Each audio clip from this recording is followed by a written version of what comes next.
要是知道自己不是亲生的，还好意思赖在咱家？亲闺女都找到了，假的不走，真的怎么回来？养了16年，吃顾家的穿顾家的，识趣的自己就该滚，还用别人赶？小声点，隔壁老周听见了又嚼舌头。听见怎么了？他儿子考3年大学没考上，还有脸管我家闲事？行了，明天之前让他自己走，等走了再把月月接回来，顺理成章。我们顾家也不是不讲理的人，你自己掂量着办。要是明天还赖着不走，别怪我不给你留体面。走吧，话说到就行了。16年养条狗还知道摇尾巴呢。对，摇尾巴，但我不是狗，我是回来收账的。16岁比前世早了10年。苏家，我回来了。你干什么？大半夜的开什么门？我今天就回农村。你说什么？我说我今天就走，回苏家村，回我亲爹亲妈那里。拜托，这本书我前世都快要翻成2维码了。苏家4个哥，个个是大佬，这破天的富贵都怼到脸上了，不接住我都不好意思说自己是穿书的。绕一下。姑娘，去苏家村。30里地，15里砂石路，10里黄土路，颠得很。包袱里没啥怕颠的吧？没有，不怕颠。行啊，第一次坐拖拉机。第一次手这么稳。城里姑娘不是都嫌拖拉机脏吗？我不嫌。姑娘，去苏家村走亲戚。不是走亲戚，回家。姑娘，苏家村到了，回去吧，家里人等呢。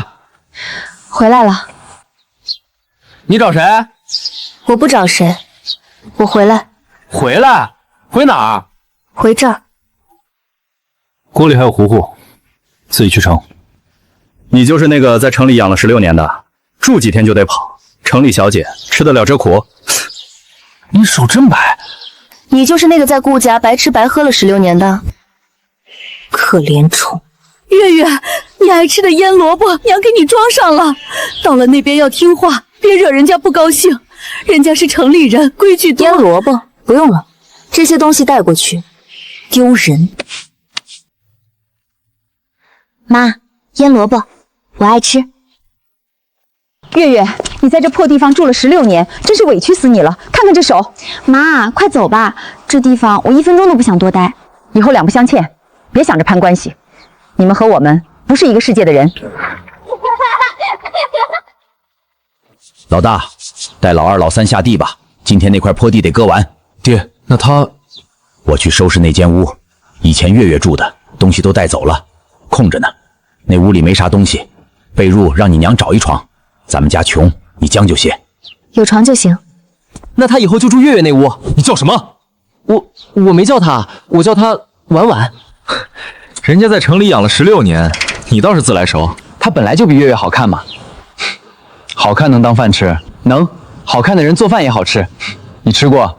你等着，他做饭肯定比月月好吃。月月盐都不放。行了，下地。老3，你今天不是去镇上？下午去，上午先帮你们把坡地割了。你那包袱里有值钱东西没有？没有。那就好。这村里有人手脚不干净，晚上记得閂门。有人偷过你家东西。丢过2只鸡，后来过年都锁着鸡圈睡。我叫苏丽，老4，你叫苏念对吧？那我以后叫你婉婉。行。婉婉，你会做饭不？会一点。那你会做啥？你想吃啥？土豆饼，你会做土豆饼不？会。娘，婉婉会做土豆饼。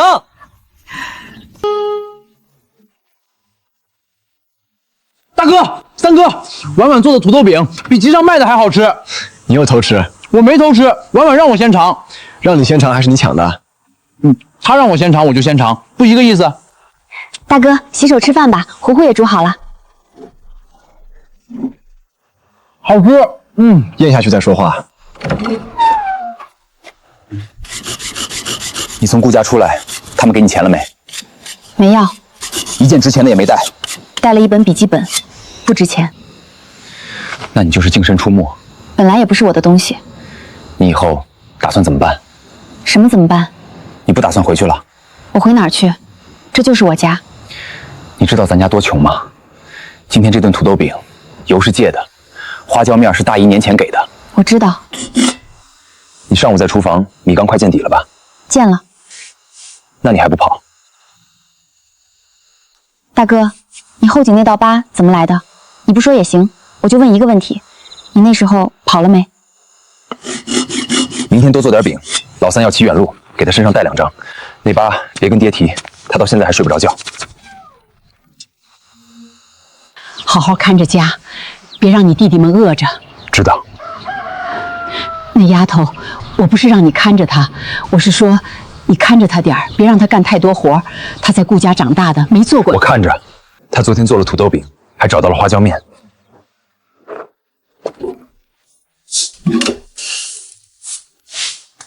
苏家村后山长满野生艾草和薄荷，村里人夏天拿来熏蚊子。三哥年轻时下地满手血泡没人管，后来落下病根，一到冬天手就疼。年年冬天，他在董事会上签文件时，手肿得握不住钢笔。小弟弟，水井往哪边走？那边直走，拐个弯就到了。多谢。老苏家换回来的那个，长得比苏月愁俊多了，眉眼鼻子一看就是苏家的种，俊有什么用？在城里养了10几年，顾家那是什么人家？搞不好是被赶出来的。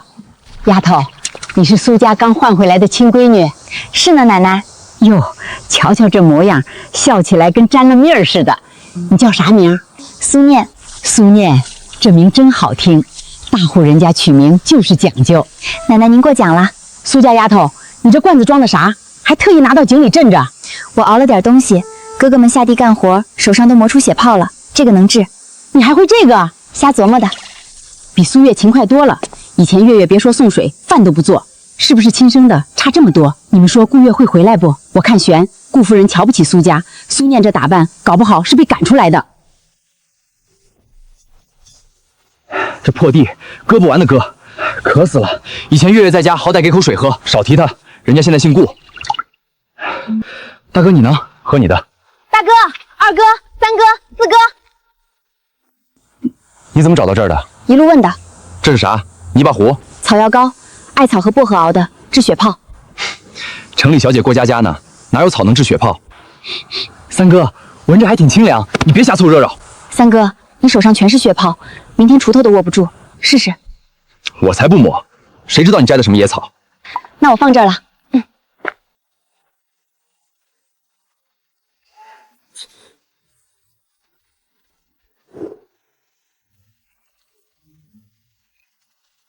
三哥，你在干嘛？没干嘛，上模仿。上模仿，你手怎么绿了？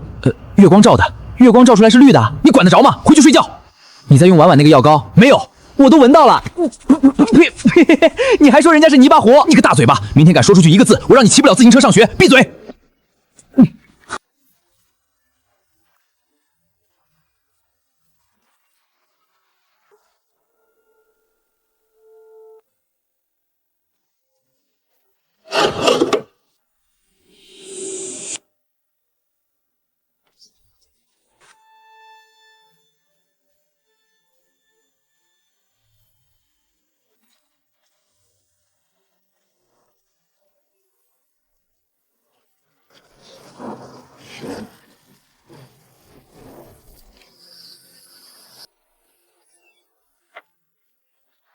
人民广播电台。婉婉，你熬的那个绿药膏还有没有？有，你要用？不是我，是三哥。苏烈，你闭嘴！他手上的血泡又破了，他不好意思说。厨房灶台上第2个陶罐新熬的，比上次多加了1味金银花，消炎更好。我没说我要用。我就放那儿，看着也顺眼。他肯定去拿了，他每次说不要就是要。这破喇叭早不坏晚不坏，后天就检查了。老赵呢？叫老赵来看看。老赵去县城了，后天才能回来。那咋整？检查过不了，我这村长还当不当了？要不叫苏家老二来看看，那孩子会修电器。一个半大孩子，算了，叫来试试。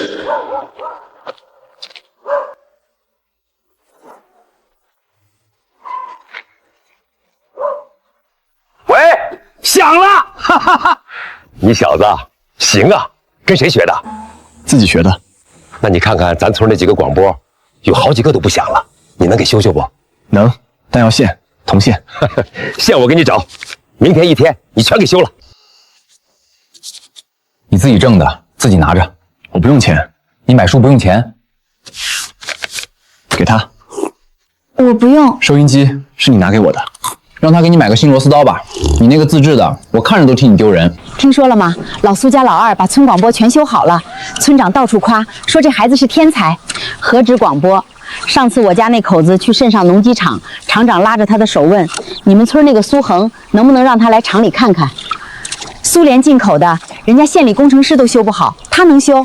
谁知道呢？但厂长指名道姓要找他。苏家5个孩子，个顶个的，是4个，那闺女嫁出去了，4个儿子加上刚回来的闺女，都是苏家祖上积德。”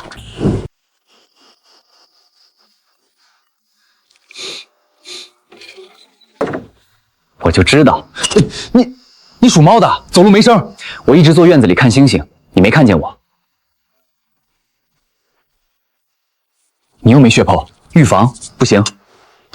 三哥，你说实话，你觉得婉婉怎么样？什么怎么样？就是你觉得她好不好？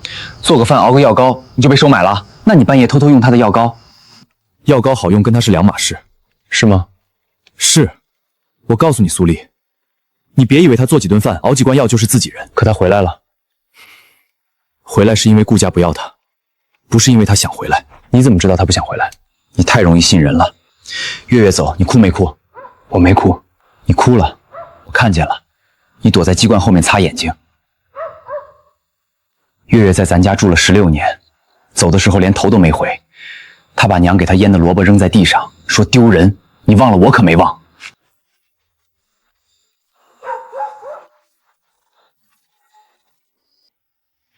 这个给你，你自己做的？铜丝是修喇叭剩下的，不费电。二哥，这支铅笔也是刚刚好。你怎么知道？因为我每次看你修东西，你最后都会把螺丝退回来半圈。进来吧。这都是你画的？画的是什么？这个是收音机的放大电路，原来的设计有杂音，我改了这条线，杂音就没了。这个是村广播，它的问题是接线口氧化，但只有这一个接头，因为位置刚好对着水井，水汽大的时候就氧化得快，所以我给它加了一个防水的胶套。我说多了？不多，我听得有意思。这个也给你。这是什么？你那天在后山摘艾草，我看到你蹲在那里看了很久。这个是后山的植物分图，我画的哪些地方长了什么。水凉了，明天我给你再烧一碗。二哥，你以后要修的东西会比收音机和广播大很多。三哥，药膏用完了没？我又熬了一罐放在灶台上，这次加了车前草，消肿更好。谁用你那药膏了？三哥昨晚半夜偷偷用，我都看见了。苏烈，他用了3次，第一次是你放田埂上那罐，第2次是灶台上那罐，闭嘴！第3次是昨晚他自己说的药膏好用。你说了，你说药膏好用跟他是两码事儿，我没说。三哥，药膏好用就行，跟是不是我熬的确实是两码事儿。好用你就用，不好用你骂我。我又没骂你。你骂了，你说我是城里小姐过家家。那是以前，我还没喝呢，回家喝去。老三从生下来就没对人说过那是以前，你是第一个。因为我脸皮厚。你找谁？苏恒是住这儿吗？二哥，有人找。你就是苏恒，农机厂的拖拉机你修的？你怎么判断是油路问题，不是电路问题？发动机能转，只是转不稳；电路问题，发动机会熄火；油路问题，它会喘。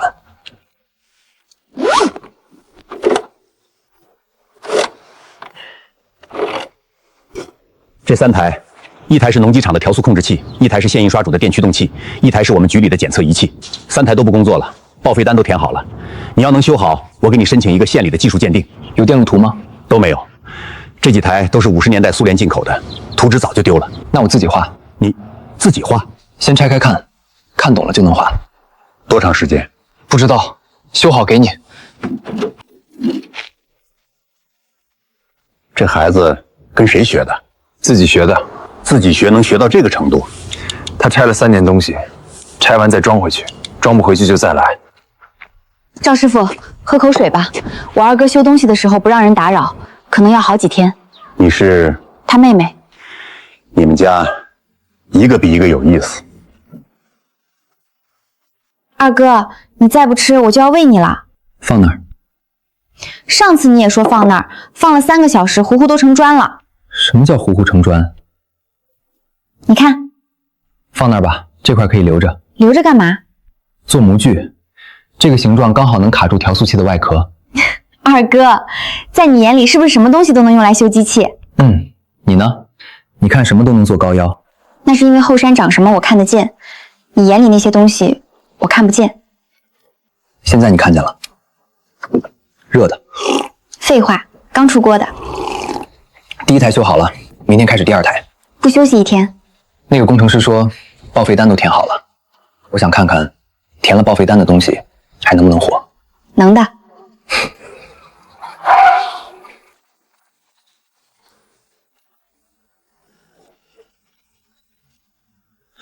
苏恒，你的校准模块，你的设计思路是什么？原机的校准方式是机械式联动，误差累积，我改成了电子信号反馈，误差不累积。电子信号反馈这个技术，我们省里都还没普及，你在哪儿学的？我自己想的。我算了一下，5年以后这个偏差会大到不能用，所以就换了。你算过5年之后的偏差？你连5年之后的事儿都算？不是算，是画图的时候刚好看到了。这是我们局长签的，县机械局特邀技术顾问，每个月工资25块，你不用坐班，有空就来帮忙，看看能不能接受。25块太多了。太多？我只修了3台机器，25块1个月，我修不了那么多机器。苏恒，你知道吗？我干技术这行30年，第一次碰到嫌工资多的人。我不是嫌多，我是想，如果有机器要修，我随时来，不要工资。你帮我找几本书，电路方面的，苏联的、日本的、美国的，只要是电路方面的。省城书店，你拿着这个去找一个姓郑的经理，他会帮你调书，全国的电路书你要多少给你调多少。谢谢。那是我二哥。这孩子从小话都不说，谁想到是天才？你忘了当初谁说苏家是赔钱货来着？4个孩子，省报上了，机械局聘了，建筑队当了队长，还有一个在大队里，这叫什么？这叫祖坟冒青烟儿。是人家爹娘会生，老大稳重，老二聪明，老3机灵，老4精神，加上刚回来的丫头，天天送水给哥哥，药膏熬了几罐了。这不是祖坟冒的，是人自己熬出来的。婉婉，二哥上省报了，你看到没？看到了。你怎么不往前站？站这儿也能看见。来，站这儿看，这是你二哥，你把他收音机给他，他修的，你得站最前面。天才，二哥你现在是天才了。采访一下，天才今天中午吃的啥？糊糊，不行，明天我给你加个鸡蛋。不用，不是给你的，是给县机械局特邀技术顾问的。以后你万一发达了，别忘了你3弟给你加过鸡蛋。你上次给我加鸡蛋是2年前，而且那个鸡蛋是你偷4弟的。什么？那能叫偷吗？那叫资源重新调配。三哥，我说那年我的鸡蛋怎么少了一个？你当时不是已经吃了一个了吗？那是我自己的，你那个是额外拿的。一个鸡蛋你记了2年，苏烈你心眼是针尖做的吧？针尖也比你这鸡蛋贼强。行了，明天我给你们1人加1个鸡蛋。大哥，你哪来的钱？工地提了工资，昨天发的。涨了多少？够给你们1人加1个鸡蛋。大哥，这个给你。什么？治腰的，你每天扛水泥，腰肌劳损，这个睡前抹，活血化瘀。你什么时候熬的？昨晚你在工地加班，我等你回来，顺便熬了。大哥，通知书还在吗？在，给我看看。那是废纸了。不，我想看看。省城重点高中，大哥你怎么没去？吃饭。你最近瘦了，多吃点。今晚月亮挺圆的。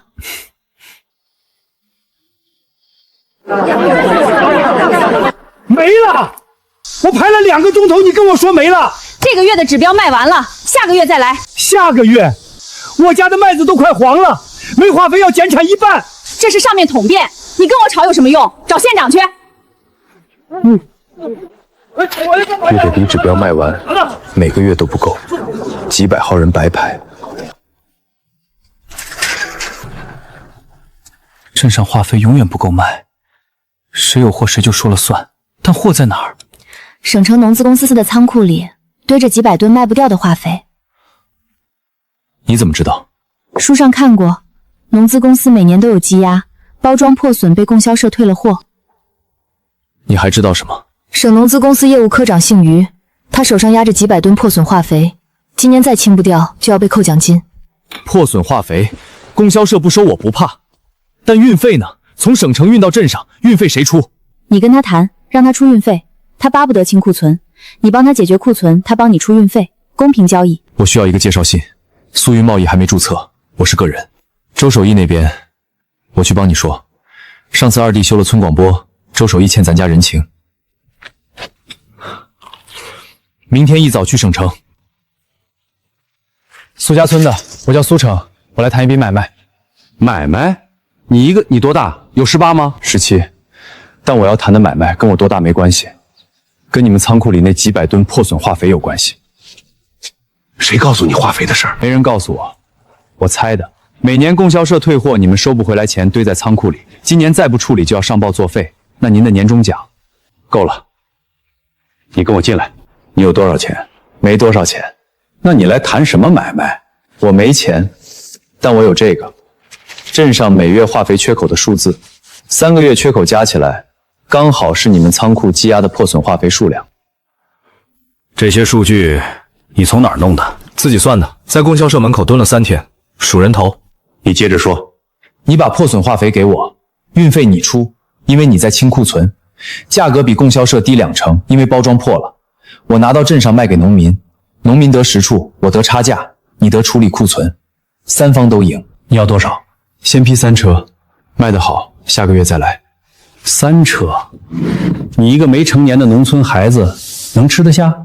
吃不下我吐出来还你。化肥比供销社便宜2成，每人限购2袋，多了没有？真比供销社便宜，自己看价格。袋子破了，化肥没少吧？少1粒，这车我白送你。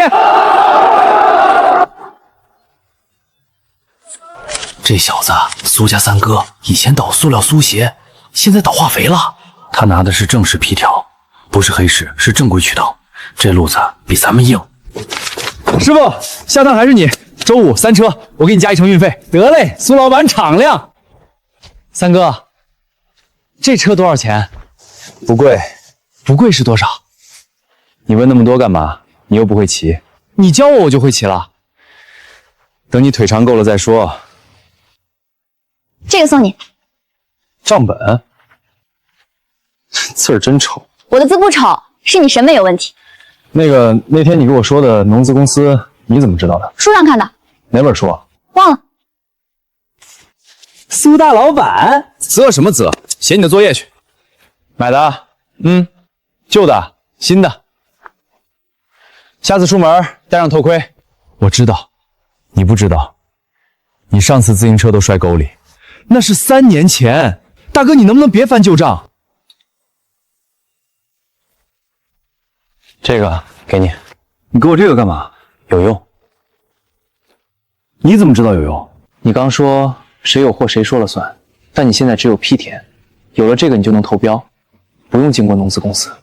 二哥，你脑子到底是修电路用的还是算账用的？都是。等我中了标，给你买个新的万月表。你那个自制的，我上次用它拧螺丝电了我一下，那是你拿反了。我知道。王婶那批玉米种是清明前下的，月初刚从我这里拿过1袋复发肥，今天又来排队。不对，吴老板，您这批货的价格确实压得低，但苏家那小子路子一咧，批条是真的，我这边批条真不真不重要，你只管把窗口开足，价格压到黑他还低2分，他那点体量撑不过2轮。今天回来的早，货出完了，但不是因为卖得快，是根本没进货。今天供销社门口排了40多个人，王婶也在里面。你怎么知道？我去镇上买盐，路过看到的。王婶儿以前买你的化肥，今天却排供销社的队，所以出事了。这批货不是供销社的统票指标，统票指标的袋子印省农资公司黑字，老孙头一件卖的是蓝字，县农资站，他换了渠道，而且价格比我的便宜2分，他亏本卖，就为了把我挤出去。那是谁在背后供他的货？吴四海，县农资站以前的业务员，3年前自己出来单干了，手里有点老关系，但拿不到省里的批条，他只能从下面倒腾。那你打算怎么办？也跟着降价？降价？我有批条，我进的是新货，成本在那摆着，我降不过他，但我不用降。你要让农民自己发现他的货不行。二哥，你这话说到点子上了。苏老板，你咋来了？路过，给你带点东西。这是我新进的一批货，试用装。你分出一块地来，用这个追一次肥，别告诉别人。这啥肥？咋没见过这颜色？高钾型复合肥，专供瓜果的。你以前用的那种是通用肥，钾含量不够，西瓜做果期缺钾，甜度上不去，瓜瓤发白。我在这批货上多花了30%成本。你送我试用，不要钱？不要钱，只有一个条件，等你这片瓜熟了，你告诉所有人，你是用苏运贸易的肥种出来的。那还用说？你要是真能让我这瓜比去年甜2度，我全村给你吆喝。老孙，你过来看看，这化肥是不是掺了东西？我昨天下地追了一遍，今天叶子不但没绿，反而发黄了。不可能，这是县农资站正规出的。我家的麦子也这样，追完肥第2天尖就耷拉了，我还以为是我浇水没浇透，结果问了隔壁几家，都说有这问题。老孙，你这货到底从哪儿来的？以前苏老板的肥用了啥事儿没有？你一换渠道就出毛病，你是不是拿回扣？化肥这东西跟天气、浇水、土质都有关系。你叶子黄了不一定是肥的问题，可能是你水浇多了。我种了20年地，什么时候该浇水我还不知道。我用苏老板的肥，同样的水，同样的地，长得好好的。那你去找你的苏老板啊，他的货便宜，我这是实惠价，替你们省钱了。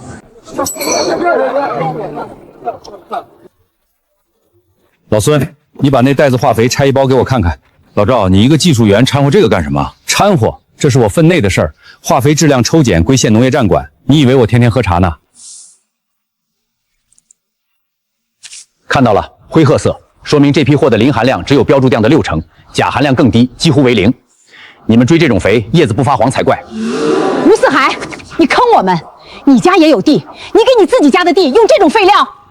我也是从别人手里拿的货，我哪知道？吴老板，你从老孙头那儿拿货，一吨进价是多少？我来帮你算。县农资站的成货出库价是43，你卖给供销社是45，你中间赚2块。但你那批货的品质和预期有出入，农户那边的收成受到了影响。你算过这笔账吗？赵叔，谢了，改天请你喝酒。酒不急，你下批新货到的时候，给我留2袋样品，我帮你做个肥效对比试验，出个正式报告。以后谁想拿掺假的货糊弄人，先过我这一关。你回去问问你娘家那边的亲戚，今年用谁的肥？今年亏了多少？1毛没亏。刘老五那边试用装是成本价送的，但今天农业老赵当中做了检测，明天整个镇子都会知道吴四海的货有问题。你算的损耗率是多少？吴四海那批陈货掺了10粉，农户至少减产一半。我明天去找余生社再提一批高钾护发肥，价格比通用肥贵1毛5一斤，但我保证农户增产能赚回来这笔差价。价格高了，农户愿意买吗？今天王婶走的时候，我跟她说了一句话，你回去问问你娘家那边的亲戚，今年用谁的肥？她娘家那边7个种田大户，去年全是我供的货。吴四海今天把脸丢在地上踩了一遍，明天那些农户推着板车来找我买肥的时候，多1毛5，他们愿意付。三哥，你今天的试用装是早就准备好的吧？你根本不是路过刘老五的地。你管我是不是路过？我不问。你下次给刘老五送试用装的时候，帮他带包花椒面。他媳妇儿说镇上买不到好的。明天一早去省城。大哥，工地那边缺不缺水泥？我顺路帮你问问物资局的人。不缺，你管好你自己的化肥就行。还是做正经生意来钱踏实。苏老板，你这趟来的不巧，高粱机前天才被省物资局调走了一批。库里支科长，你先看这个。哦，苏老板，你知道高粱肥省物资局的调拨价是多少吗？知道，比通用肥贵1成8。你加了运输、损耗、仓储，卖到农户手里至少再加1成。你用这个价卖，利润比通用肥还薄，你图什么？图农户明年还来找我。吴四海那批掺假的货已经崩了，镇上现在谁都知道买化肥认苏云贸易的蓝袋子。我多赚1毛5，但农户多收2成粮，这笔账不用算也知道值不值。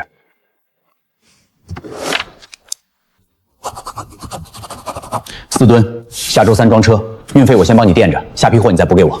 谢了，下个月你来镇上，我请你喝酒。不喝酒，下个月你带一带你那批高加肥的样品来，我让省农科所做个检测报告，以后你拿这个报告去敲哪个单位的门，都比你请10顿酒管用。买到了，刘老五媳妇念叨好几天了。顺便买的。省城那家杂货铺的老板说这是今年新晒的花椒，我尝了一粒，麻劲儿足。你今天跟余生念握手了？你怎么知道？你每次跟人谈正经事握手，回来之后都会先低头看自己的手掌。下车之前你看了2次。他下个月要来拿样品检测，这单生意可能不光是一锤子买卖。三哥，你今天这趟省城里跑得值。废话，半扇猪肉呢，不止我扛这么远。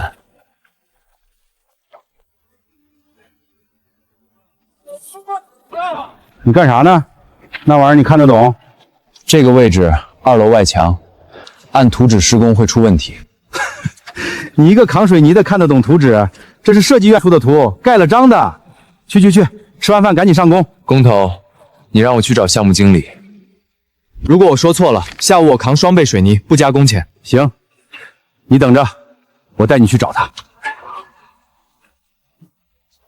什么事儿？这小子说图纸有问题。你是干活的？扛水泥的。扛水泥的跟我说图纸有问题，你说说看，什么问题？这里，还有这里，受力点全偏了。你继续说。按这个图纸施工，2楼外墙的承重会压在1楼横梁的边缘。第1年没事，第2年横梁边缘会开裂，第3年裂缝会爬到外墙。到时候整栋楼都要重新加固，加固的钱比盖一栋新楼还贵。你跟谁学的？自己看的。工地上有些废图纸，我捡回去看过。你捡废图纸看了4年？不只是看图纸，工地上每个工种怎么干活，我也看。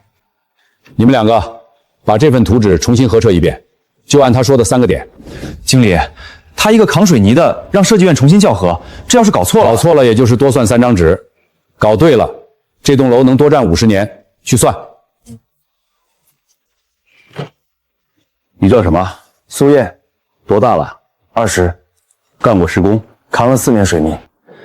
县城新百货大楼这项目你听说了吧？听说了。我缺一个施工队长，你敢不敢接？敢，但我有条件。你说，工地上不管是谁，如果我说图纸有问题，他们得听我说完。你知道设计院那3个工程师怎么说你吗？他们说你用的校规方法不是科班出身根本不可能想到。不行吗？这个条件我答应了。所有施工图纸先让你看一遍。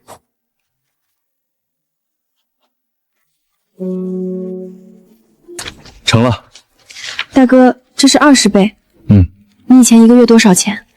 购买土豆，这个你帮我收着。这么重要的东西你自己收着？我粗心，放哪儿转头就忘。你心细，你给我放着。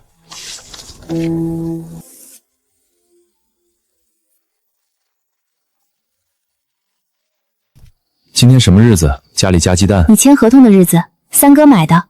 他说让你别省。你也吃？我吃了。你没吃？你每次说谎都会摸耳朵。吃。我当了施工队长，以后家里的鸡蛋管够。大哥，你刚才笑了没？没有。笑了。你吃第1个鸡蛋的时候，嘴角动了一下。那个不算笑。那算什么？算行吧。施工队长，大哥行啊！我这边化肥还没卖完，第2轮还没盖，才开始，那也比我这小打小闹强。你上个月流水，算了，我不说了。你怎么知道我的流水？你每次回来把账本放枕头底下，我帮你晒被褥的时候看到的。大哥，你偷看我账本？不是偷看，是正好翻到了。翻到哪一页？总账那一页。多吃点。多吃点儿，扛水泥伤的腰，吃肉补补，吃肥肉不补腰，那补什么？补脂肪。肥肉的主要成分是饱和脂肪酸，和肌肉修复没有直接关联。二哥，你能不能说人话？这就是人话。你们在聊什么？什么脂肪酸能吃吗？不能吃，回去写作业。写完了，婉婉，你帮我检查。这次你算是对了，数字也带对了。我都说了，上次是没看清，这次看清了，那也就是个正常水平。三哥，你这是嫉妒，你小时候算术比我还差，大哥说的。大哥，你连这个都跟他说？不是我说的，是娘说的。娘什么时候说的？你上次不回家过年，娘喝了半碗酒，说你小时候算术把4加5算成45。那是5岁，5岁算错一个加法，你们记了10多年。大哥，那个图纸你是怎么看出来的？看了4年，每天看一点，看多了就看出不对了。你不怕说错了被人笑话？怕，但更怕他们盖的房子塌了。怕被笑话，更怕房子塌。这张通知书我压在箱底6年了，今天第一次拿出来给人看。为什么今天？因为今天我终于觉得没去读书不是我的错。婉婉，谢谢你，谢谢你让我把那台收音机给了老二，谢谢你跟老三聊化肥，让他不再觉得倒货是丢人的事。谢谢你每天给老四检查作业，他数学考了人生中第1个合格。谢谢你那天在田埂上喊的那声大哥，没有人叫过我大哥，像你今天叫的这样。路上吃，省城到队伍要坐1天1夜。三哥，你上次从省城回来不是说火车上有盒饭吗？那是我的钱买的，你现在是安保人员，队伍管饭，那你还给我馒头，我乐意，拿着。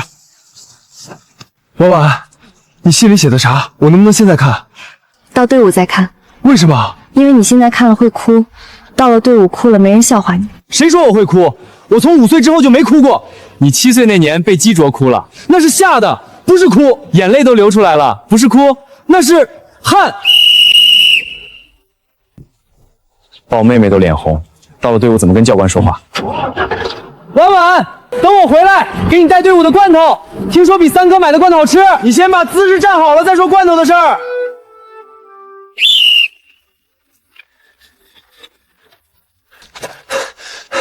你以前练过？没练过，就是平时跑得快。你是不是在逗我？报告队长，没有。平时跑多少？没算过，每天上学来回10里路，有时候放学帮同学跑腿加几里。帮同学跑腿？帮他们买东西，跑一趟能赚2分钱。明天我专门给你掐表。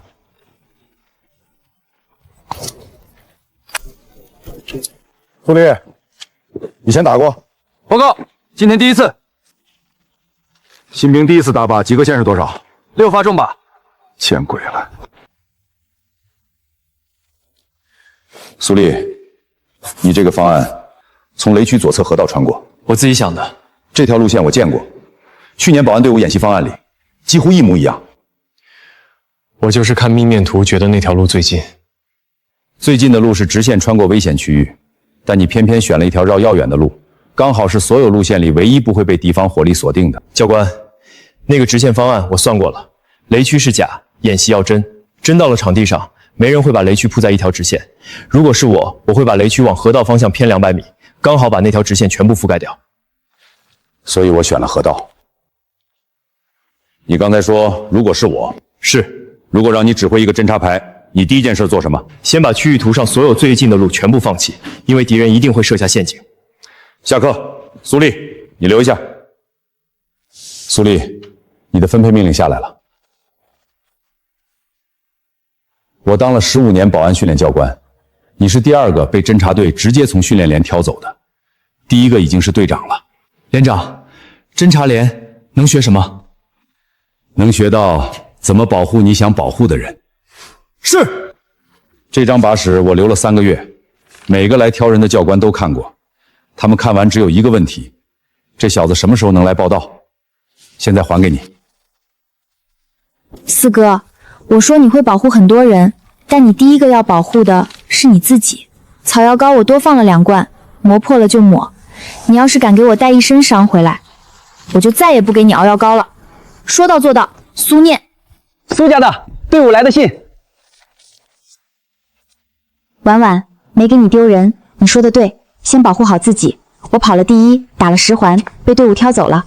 草药膏被我们班长抢走了3罐，你下次多记点。这小子晒黑了，但壮了。你看看这胳膊，比走的时候粗了1圈。这个是新式的850狙击，不是普通的。二哥，你看照片看的是枪？都看了，他站的姿态是狙击手的基本站位。他在训练期间被掉了专光。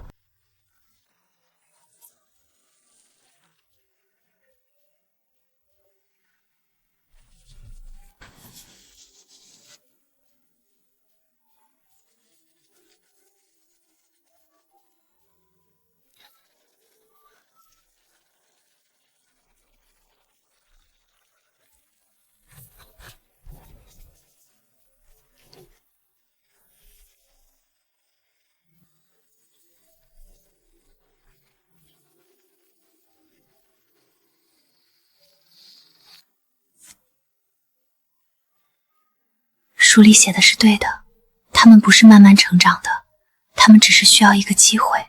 二哥需要一台破收音机，三哥需要一个跟他说物以稀为贵的人，大哥需要一张铺在水泥袋上的图纸，四哥需要一个人告诉他，你可以保护别人。而我，就是那个给他们机会的人。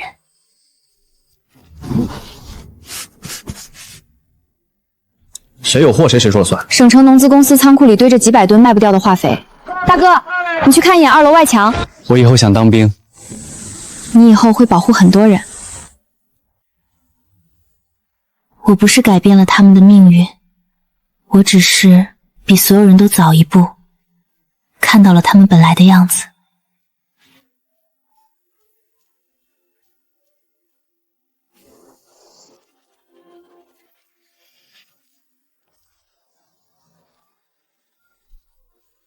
丫头，娘不在这些天，家里辛苦你了。妈，姥姥她走了，没受罪，睡过去就没再醒。走之前叫了一声我的小名，我小时候她给我取的小名，嫁到苏家就没人叫过了。她走的时候叫了一声就一声，然后她说：“燕子，妈走了。”你娘在那边守了半个月，没怎么睡，我让她多住几天，她不干，说家里孩子没人管。爹，你也不拦着她？拦了，拦不住。你娘的脾气，你又不是不知道。丫头，娘不在这些天儿，你几个哥哥，老二那个省报我看到了，老三那个铺子也看到了，老四那喜报我临走前还没贴上去。你大哥那个合同，他今天才告诉我的，刚才村口碰到他，他说：“娘，我不扛水泥了。”他说是你跟他说了那句话，让他去看2楼外墙。丫头，你回来以后，这个家就不一样了。妈，是他们本来就厉害。你也是。妈，姥姥走的时候叫你燕子，以后我也叫你燕子，不是每次，就偶尔。叫你燕子的时候，你就知道你娘还在。老三那摩托车花了多少钱？你管人家孩子多少钱？他自己挣的。我没说不行，我就是问问。问问吗？你上次问他倒化肥的事儿，他跟你说了半小时，你一个字儿没听懂，又问。这次我不问技术，我就问那个摩托车能不能再带一个人。你每次回娘家搭拖拉机颠得腰疼，让他送你。老苏，你这个人想心疼我就直接说心疼，拐这么大个弯让老三送你。老三听了还以为你想坐摩托车兜风。那也不是不行。听说了吗？省报上那个天才少年苏家老二，县机械局给他发了聘证书，每月25块。一个17、18岁的孩子坐办公室的工资，何止坐办公室？我娘家兄弟在县机械局看大门，他说那个苏恒局长亲自点名要的人。上面来了3波工程师都没修好的机器，他5天全修好了，还自己画了图纸，比原厂的都详细。还有那个骑摩托车的苏老三，镇上挂了个牌子叫苏池贸易，全县最年轻的个体户。我娘家那边化肥全从他手里拿，比供销社便宜2成。我听说他连省里的批手都拿到了，省农资股司直接给他供货。供销社主任见了他都得递烟。苏家老大呢？我听说也不扛水泥了。扛什么水泥？现在是施工队长，县城新百货大楼他带队盖的，手下20号人。我表弟在工地上干活，说苏燕连设计院的图纸都敢挑毛病，挑完了设计院还认。还有一个呢，苏家老四，听说在部队当特种兵，全师比武第2名，从新兵编直接被挑走了，这是什么概念？万里挑一。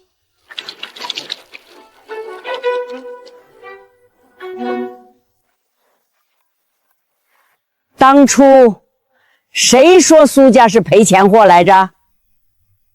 谁说苏念是被赶回来的扫把星来着？4个孩子不5个，把人家姑娘算上，个顶个的龙凤，村头妇女。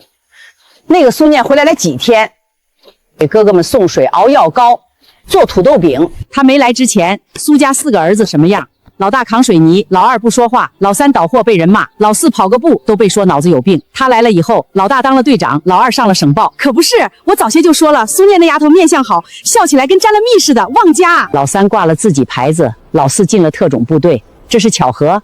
这是苏家祖上积德，积到这一辈，全在这个丫头身上兑现了。对，就是旺家。你看看苏月，在苏家住了16年，苏家穷了16年。苏念回来半年，翻天覆地。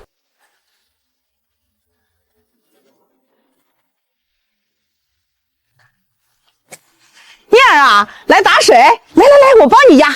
婶子，我自己来就行。跟婶子客气啥？哎，念儿啊，婶子有个事儿想麻烦你。你二哥能不能哪天让他帮我家那口子看看村里的广播设备，好几个喇叭都不响了。我跟二哥说说，他这几天在修县里的设备。周末应该有空。好，不急，周末就周末，到时候婶子给你们包饺子，猪肉白菜馅的，拿着，自家种的。你上次教我那个艾草泡水治蚊子咬，可好用了。我家孙子腿上那一片红包，泡了2天全消了。大娘，太多了，我拿2根就行。2根够谁吃的？多拿点儿，你家那么多人呢。苏丫头，这个你也拿着。我家那口子说，你3哥上次帮他弄了一批平价化肥，麦子收成比往年多了3成。婶子，3哥做生意是应该的。什么应该的？现在全镇的化肥都从你3哥那儿拿，他要是涨价，谁能拦他？这叫良心，人家没涨，不但没涨，还比供销社便宜，这叫良心。你替婶子谢谢他。不是蔬菜了，是关系。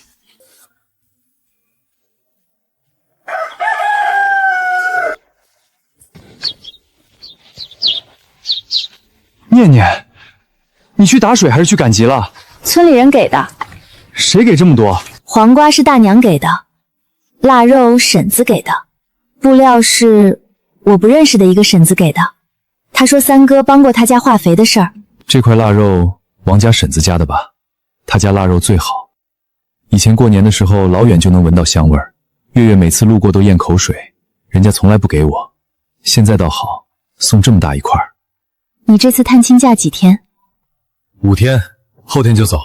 连里有个演习，我得赶回去。你上次说村里刘大彪占了咱家一块地，你怎么突然问这个？那公鸡是刘大彪家的，你别去碰。他那个人不讲理。咱家以前那块自留地就在猪圈旁边，他占了10年，爹去要被他用锄头掰了后柄，大哥冲上去护爹也被砸了。那年你多大？5岁。我趴在门缝里看着大哥后颈流出血，看着爹躺在地上，看着娘跪下来求他别打了。我想冲出去帮忙，但门被大哥提前扇上了。他倒下去之前最后做的一个动作就是把门扇上。我从那天起每天都跑步，不是喜欢跑，是因为我怕哪天再有一扇门被扇上，这个距离太远了。后来我问过大哥一次，后颈那道疤疼不疼？大哥说不疼了。我说你骗人。大哥说真的不疼了，因为那次你爹没被打死，只要人没死，疤就不疼。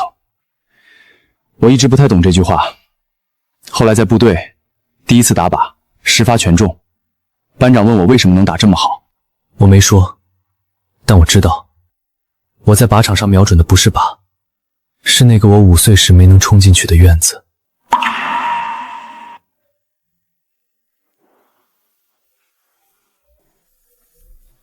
四哥，你后来在部队里学到怎么保护人了吗？学到了。若他日再站在那扇门前，你会直接冲进去吗？侦察兵教我的，真正的勇气是谋定而后动。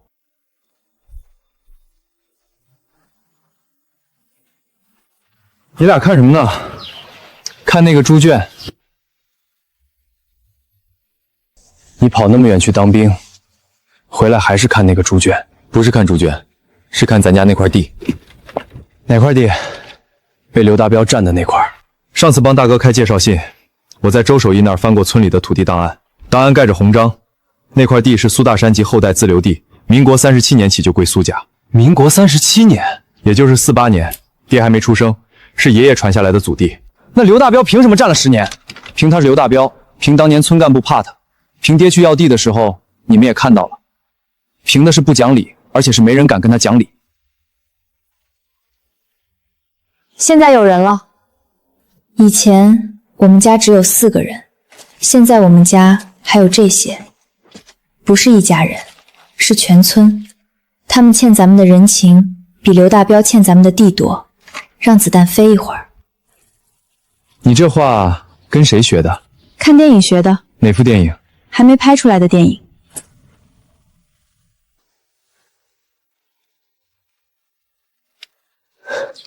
哎呀，烫，好吃。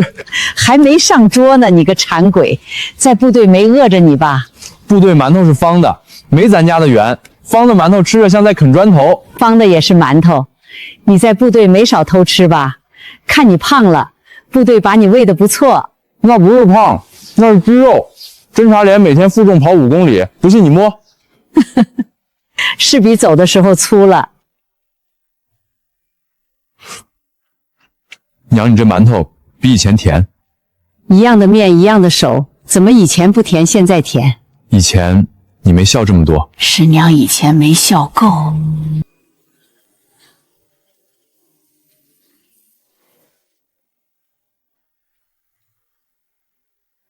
二哥，过年还看书？这本书是新的，原本翻译，里面有3种放大电路的设计思路。我以前在旧书摊上看过残缺的那本，缺了最关键的2页。你猜缺的那2页写了什么？什么？负反馈原理，做高精度运算时的关键，减少失真。工程师花了8年才从理论推导到实际应用。我缺那2页，4年前就开始自己推导了，推了2年，推出了大半。今天看完整版，我的推导漏了一步，就是这一步，别人比我快了6年。不过没关系，我现在知道那一步了。念念，谢谢你放在我门口的那台收音机。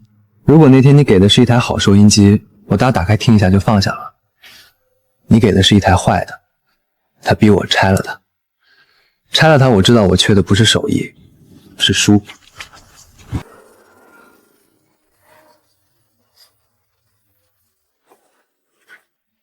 二哥，别光看书了，帮我翻一下猪肉，这半扇猪死沉死沉的，帮我拿一下，别弄脏，新的。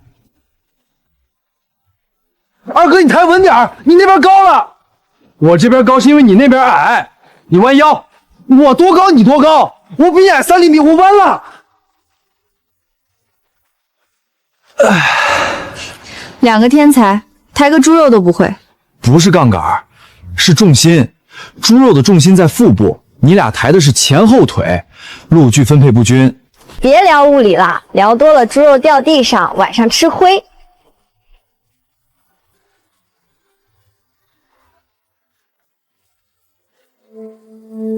挺精神，比你爹年轻时候还精神。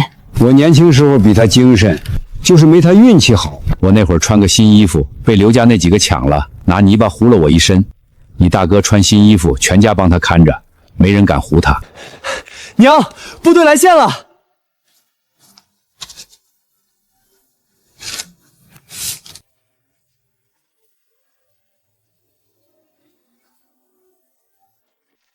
这孩子小时候跑个路都摔跤，如今第2名。娘，连长说我们是最挑剔的单位，严格来说是第1名，万里挑一。什么1万？你少跟他3哥学吹牛。我没吹过牛，我说的都是事实。我的化肥便宜2成是事实，农资给我批条是事实，我比他二哥多长3厘米也是事实。2厘米，上次量过了，2厘米，3厘米，我穿了新鞋，鞋跟不算。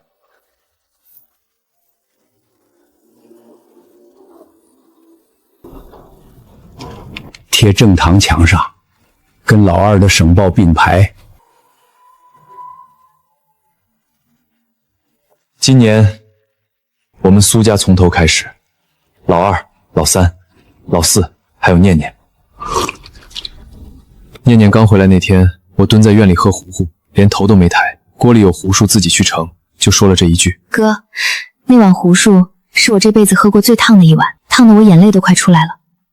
烫也得喝，喝了就是苏家的人。老二，你那年考上高中，通知书拿来给我看，我说家里没钱别念了，你点点头，把通知书叠好放回箱底，从此再没提过。后来你修收音机，画图纸上省报，我每次路过那间亮着灯的房间，都觉得自己欠了你一个道歉。今天当着全家人的面，我补上。对不起，大哥，通知书还在箱底，但你给的鸡蛋我吃了，1个就够了。大哥欠二哥一个道歉，那我欠谁？欠爹。那年我跟人倒塑料凉鞋，一车货被扣在镇口，爹去领我回来，路上一声没吭，到家门口他站住了，回头跟我说：苏齿，你要是真想赚钱，就别让人抓住把柄。当时我没听懂，后来懂了，他是说不要做让人瞧不起的事儿。爸，我敬你。当年你爷爷说，苏家后代要站着吃饭，我没出息，被打了一顿就蹲下了。你们几个都站着。我没什么欠的，我跑得快，枪打得准。但我要说一句，我在部队每次跑5公里，跑在最前面的时候，都在想一件事：我得跑回去，不是跑脚回村子，是跑回这张桌子。所以这个家，谁也别再提没钱、没位置、没出息。我是靠我能回来的念头往前走的，这个想法是念念给我的。我没有什么要敬的，我就是想说，我回来那天你们谁都没有赶我走，锅里给我留了糊糊，井边给我留了位置。我蹲在灶台边喝糊糊的时候，灶廊里还有火星，那是我这辈子见过最亮的光。头一回喝酒啊，辣就对了，辣是提醒你记住。记住了。刚才吃饭你笑了10多次。有那么多吗？有，我数的。大哥，你以前过年笑过吗？没有。以前过年吃完年夜饭我就去工地睡觉，家里冷不如工地暖和。今年不想去了。压岁钱不多，百货大楼首期工资还没发全，先给你这些，开了春发了全薪再补。大哥，你自己糊的？第一次给人发压岁钱。这也是我第一次收到压岁钱。顾家没给你发过？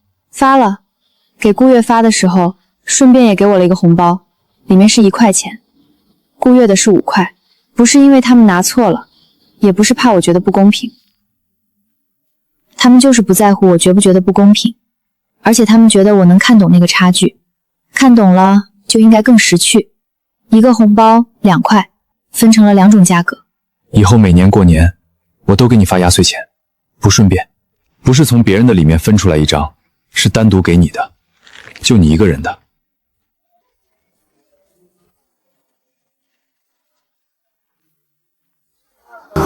那不是顾家的车吗？谁？讨债的。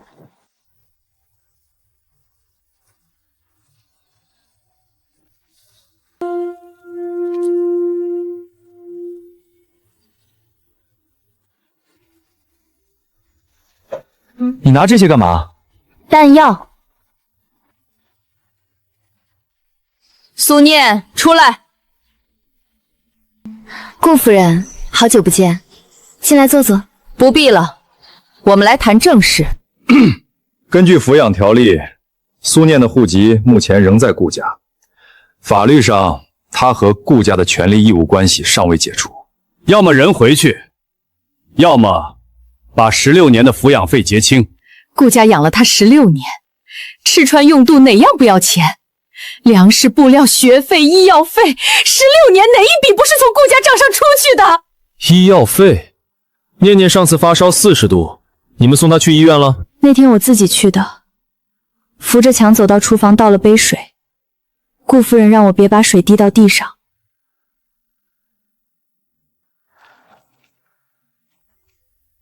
过去的事儿不说了，我们今天是来谈正事儿的。这是抚养费清单，16年的费用，我们列了一个明细，你们看看。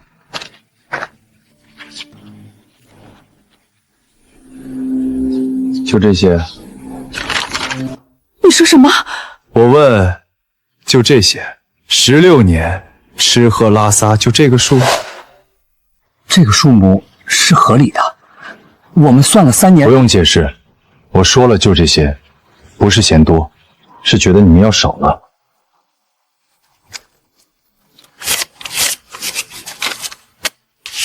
点一点。看来你们苏家走了狗屎运。顾夫人，这点钱对你来说是救命钱，对我来说是这个月的流水，要不要对一下账？按照协议，抚养费结清后，双方所有权利义务关系终止，再无瓜葛。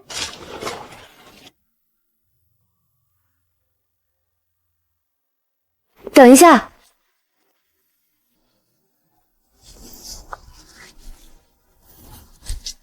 这是我二哥审报头版，县长点名要见，县机械局特邀技术顾问。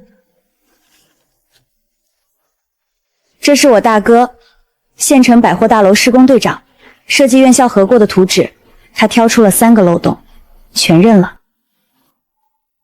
那是我四哥，立过3等功，全师比武第2。顾夫人，当初你们把我赶出来的时候说过两不相欠，现在钱我还了，按你们的规矩来。但我要问你一句，你想让我回去，你问问他们同不同意？顾夫人，要不再数一遍，万一我数错了呢？对了，你们家那位顾月小姐，回去告诉她，她不要的家人现在是我的了。说完了。说完了。吃饭。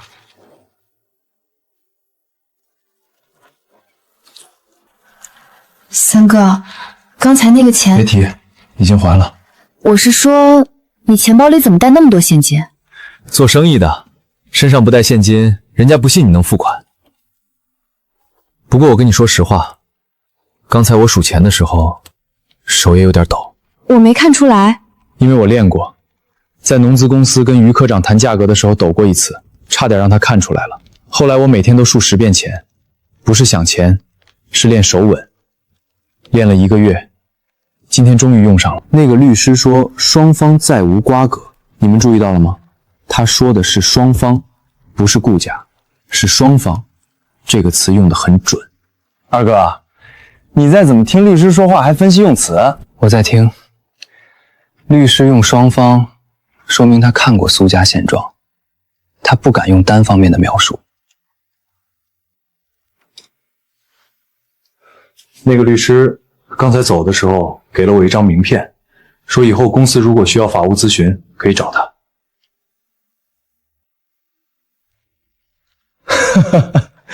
连他们自己带来的律师都开始留后路了，不叫后路，叫判断。律师判断顾家没前途了。上次他来咱家，我站在厨房门口，围裙上全是面灰，不敢出来。我怕我一出来，给他看到我在腌萝卜，他又会想起被我捡起来的那个包袱。今天我出来了，我站在院门口看着他上车，他的车门把手断了，我差点笑出声。忍什么？下次别忍了。吃。以前你把自己的省给儿子们，现在你儿子们把肉省给你。看见没？那车门把手咔一下就断了，老天爷都看不下去了。何止车门把手，你看见他那脸色没有？苏念把4样东西往桌上一摆，省报、营业执照、施工合同、喜报。那女人的脸从红变白，从白变灰，跟年画上的变色龙似的。我数了，苏家老三从怀里掏钱包到数完钱，一共不到2分钟。2分钟， 16年的账，2分钟结清，咱村谁有这个底气？我活了76年，见过欠债还钱的，没见过还钱还得这么硬气的。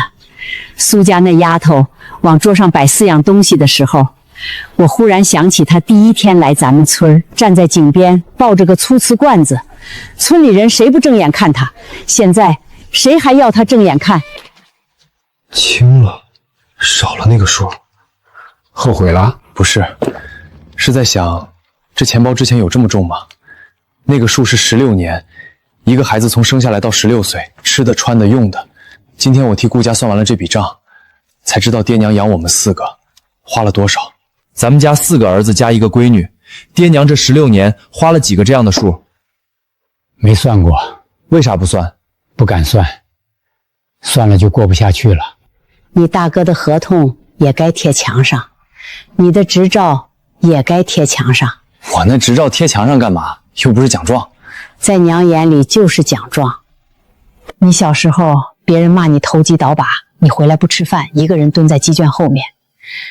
娘知道你难受，但娘不知道咋帮你，只能把饭给你端过去，放在鸡圈旁边。你吃了吗？你没吃，你把饭倒给鸡了。那只鸡后来下蛋特别多。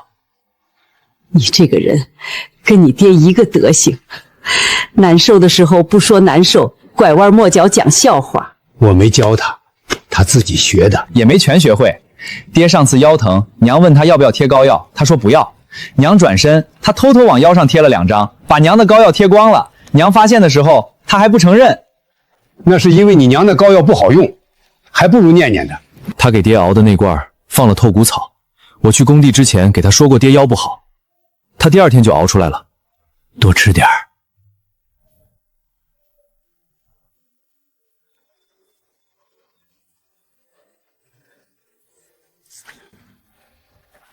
丫头，又采艾草？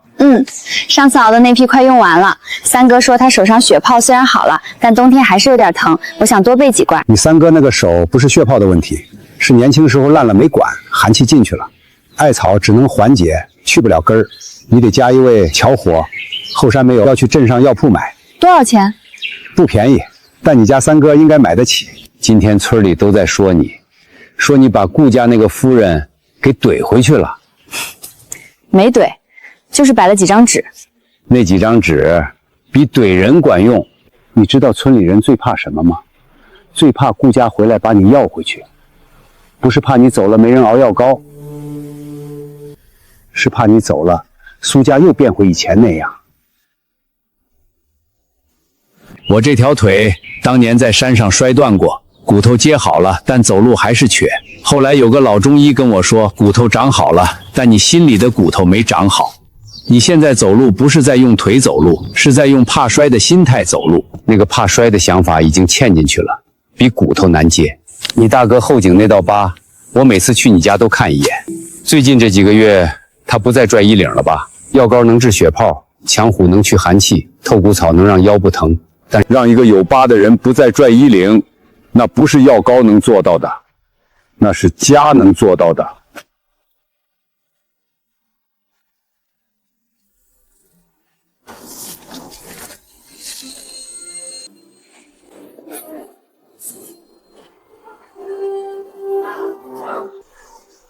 哟，这不是苏家的真千金吗？怎么乡下待不下去了，来县城见世面？县城的路是你家修的？不是我家修的，但有些人走在上面，路都显得窄了。县城上流圈子的聚会，顾家主办的，来的都是县城有头有脸的人物，你这种人可能这辈子都见不到。送你了，开开眼。月姐，他谁啊？乡下来的，以前在我们家暂住过。哦，就是那个。谢了，我会去的。正好，我大哥下周6要跟百货大楼甲方吃饭，我二哥被省里推荐去参加全国科技大赛，我三哥在县城开了分公司。你提醒我了，我该去转转。对了，你们家最近是不是手头紧？我看你爸上次来我家的时候，皮鞋都快磨破了。月姐，她说的那些真的假的？假的，全是假的。乡下人吹牛你也信？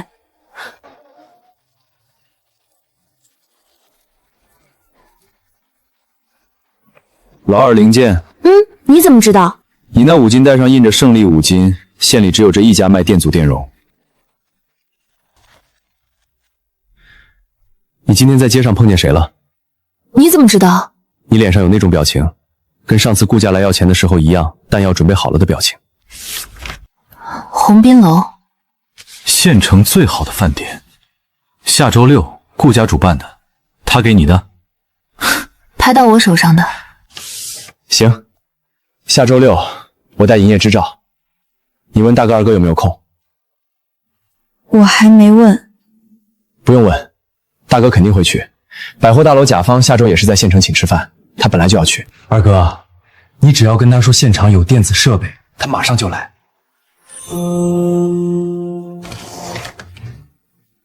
念念，你刚才在街上碰到顾月，他那个请柬是拍到你手上的，他没有用递这个动作，说明他不是请你，是施舍你。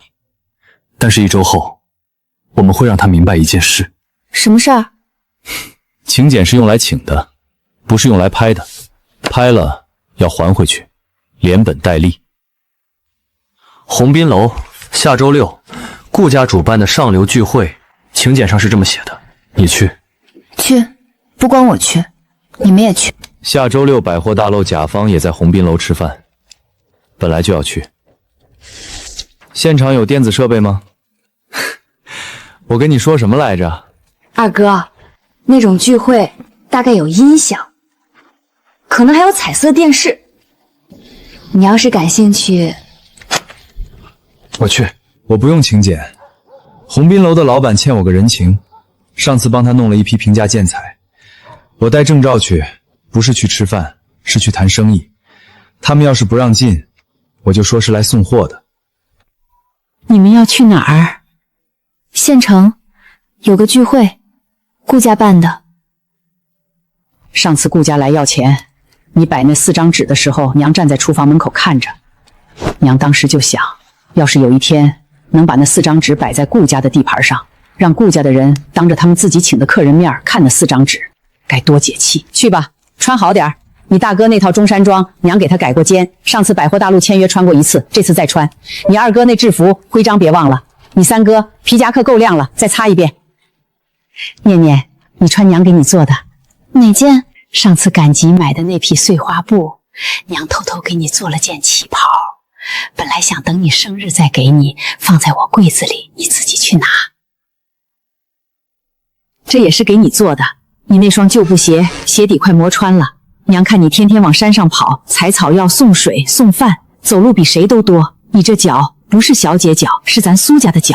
娘，你眼睛睛不好，晚上别做针线活。不是晚上做的，是白天。你在厨房熬药膏的时候，娘在正堂门口坐着做，一边看你熬药膏，一边纳鞋底。你往锅里加艾醇，娘在纳鞋底；你往光锅加薄荷的时候，娘在纳鞋底；你往锅里加透骨草的时候，娘把针戳到手了。不是眼花了，是想到你熬那罐透骨草是给你大哥治腰的。你才回来几个月，每个人你都知道他们哪儿疼。丫头，你回来那天，月月把腌萝卜扔在地上，你接过去说：“妈，腌萝卜我爱吃。”那时候娘就想，这个女儿是老天爷补给我的。丫头，今天穿的跟平时不一样。今天要去县城，有个聚会。顾家那个，爷爷你怎么知道？村里早传遍了，说顾家那丫头在街上堵你，拍了一张请柬在你手上，说你不但接了，还说要带4个哥哥一起去。丫头，你今天去不是去吃饭的吧？不是，是去打狗的。我活76年了，见过的人比后山的艾草还多。你这种眼神儿，不是去赴宴的，是去算账的。你大哥后颈的疤，你娘被扔在地上的腌萝卜，你三哥被骂投机倒把，你二哥修了3年东西没人看，你四哥算了，你四哥不在，他要在，今天这场面会更热闹。你把这6个人6份委屈全收在心里了。今天你是去替他们一个一个还回去的，在所有人面前，让他们自己把自己的体面扯下来。爷爷，等我回来给你熬新的药膏。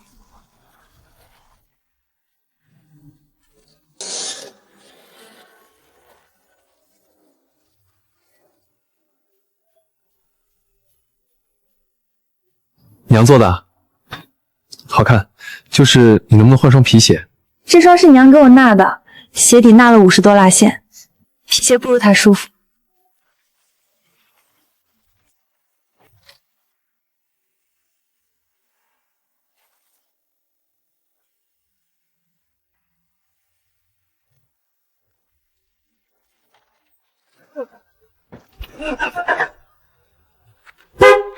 今天这顿鸿宾楼的饭，不吃菜，只看人。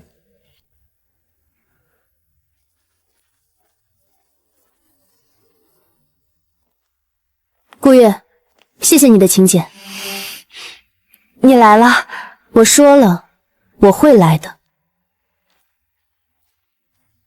来者是客，请进吧。顾夫人，顾月给我送了请柬，听说今天县里各位长辈都在，我带哥哥们来见见世面，不打扰吧？不打扰。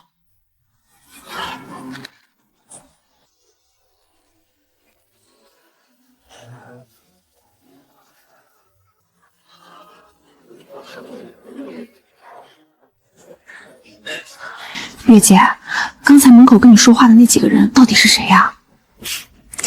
不认识，乡下来的，以前在我们家暂住过，没见过什么世面，给张请柬让人家来开开眼。就是，你看那个女的穿的什么呀？碎花布，这年头谁还穿碎花布？还有那个穿校服的，来聚会还拎个工具箱，搞维修的吧？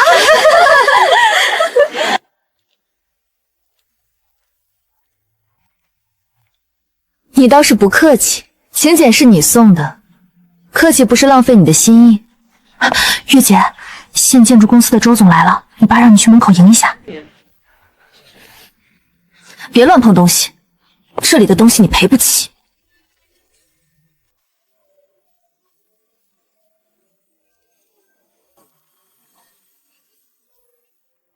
沈总，欢迎欢迎，这边请。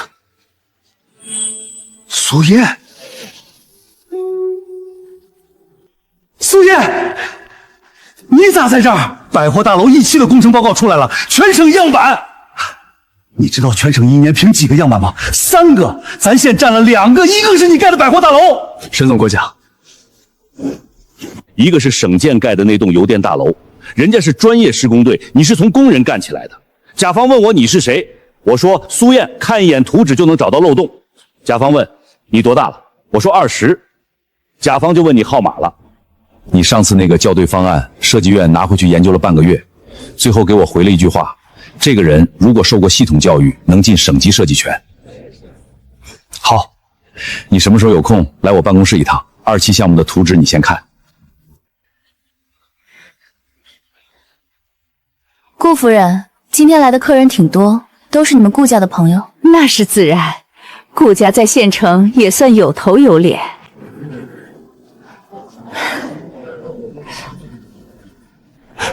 苏恒，苏恒啊，省里点名要你去参加全国青少年科技大赛，省里一共推了3个名额，另外2个是省城重点中学的学生，只有你是从县里从农村出去的。什么时候？报道通知我明天让人送到你家，还有县长想见你，临时有个会脱不开身，他请你明天去他办公室，行不行？明天上午要修设备，下午可以。上午修设备，下午见县长。苏恒，你这一天安排的挺忙。你不是说不认识吗？他怎么秘书都亲自来请？刚才那姑娘说人家乡下来的，秘书请一个乡下人去办公室，这乡下也太高级了吧？你还没认出？那个穿校服的是头版上那个天才少年，叫什么来着？苏恒。工程师都修不好的机器，他5天全修好了。你刚才说这里的东西我赔不起，那个县长请明天去办公室的人是我2哥，那个跟顾家想做建材生意的沈总刚才主动找的人是我大哥，你觉得谁赔不起谁？进城也大半年了，怎么还是一点长进都没有？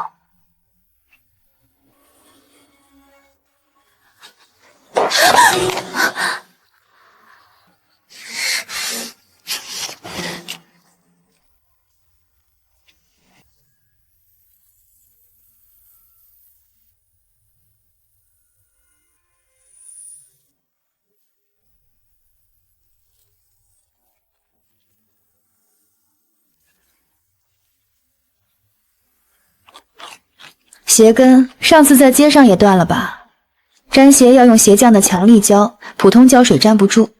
这是第3个断掉的鞋跟了。你是在可怜我？是在告诉你，你以前穿着这双鞋，踩着我娘的腌萝卜。今天你不穿鞋，踩在冰凉的地板上，听着秘书找我二哥说话。不是我在可怜你，是鞋在可怜你。鞋都知道什么时候该掉。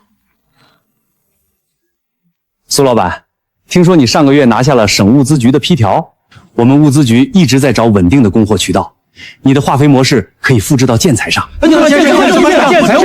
建材我不太懂，我大哥懂，他是百货大楼的施工队长。苏老板，我这边的水泥价格比市面上低1成，你要是能搭个桥，我常年供货。苏老板，我的钢材比老王的渠道硬。你吹什么牛？你上个月那批钢筋还是从我这儿拿的，那是临时周转，我现在有自己的货源了。两位别争了，我做生意有个规矩，不跟吵架的人谈。先各自把报价单给我，我回去看谁的价格公道，质量过硬，谁来。我对事儿不对人。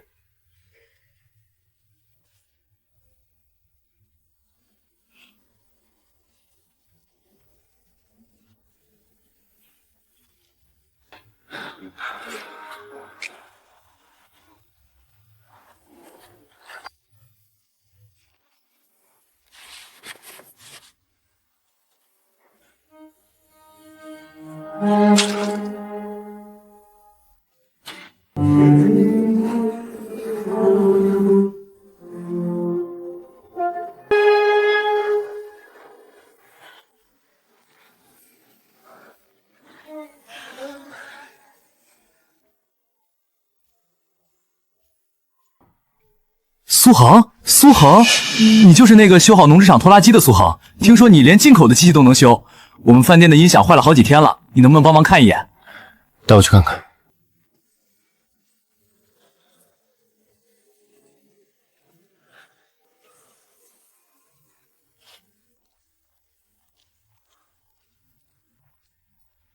腌萝卜不错。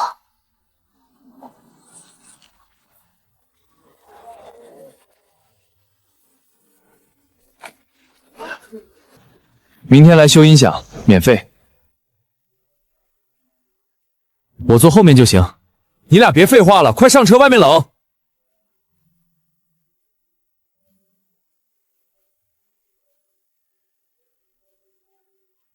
谁也别争了，我坐中间。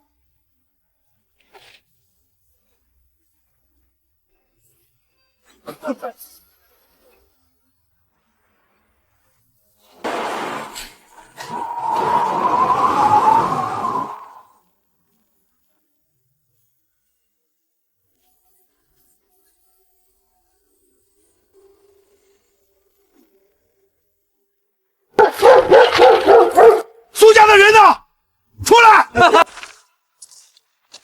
苏家的，别躲在屋里不出来。你们家不是有钱了吗？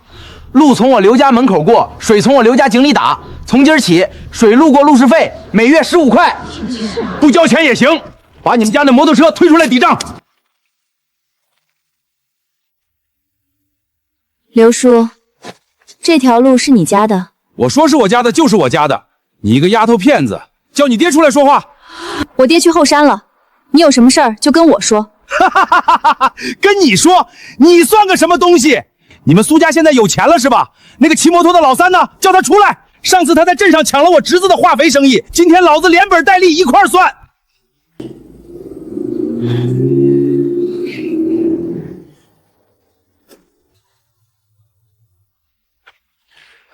刘大彪，你刚才说我抢了你侄子的化肥生意？对，我侄子本来在镇上卖化肥，你一来就把价压了2成，他生意做不下去了，你得赔钱。你侄子卖化肥，他有批条吗？他有营业执照吗？他有供货合同吗？他什么都没有。他在供销社门口倒卖指标，高价卖给农民。我把价格压下来，是让农民买到便宜的化肥。你说我抢他的生意，行，你去镇上工商主告我，让他们来查。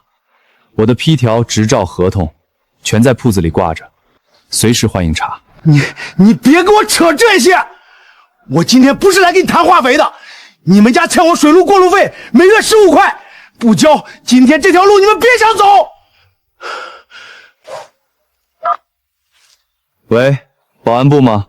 我是苏家村的苏城，有人在苏家村堵路，聚众寻衅滋事。对，6个人，我有土地证明和宅基地使用证，麻烦你们派人过来。你叫保安？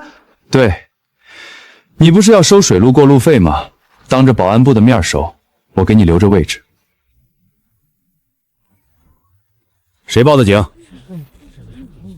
我，苏池，这是我的土地证明，这是宅基地使用证，这是村里乡里2级盖章的确认书。刘大彪，你这是第几次了？上次你占老苏家那块地盖猪圈的事儿还没了结，今天又来堵路。我不是堵路，我是来要账。他们家老三抢了我侄子的生意，生意纠纷去工商水，堵路是寻衅滋事。你是自己走，还是我们带你走？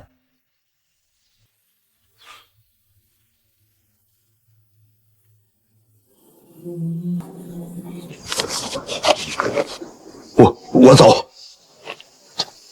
等一下，那块猪圈你占了苏家10年，今天既然来了，顺便把这事儿也结了。土地证明你刚才看到了，那是苏家的地，你是自己拆，还是村里帮你拆？我自己拆。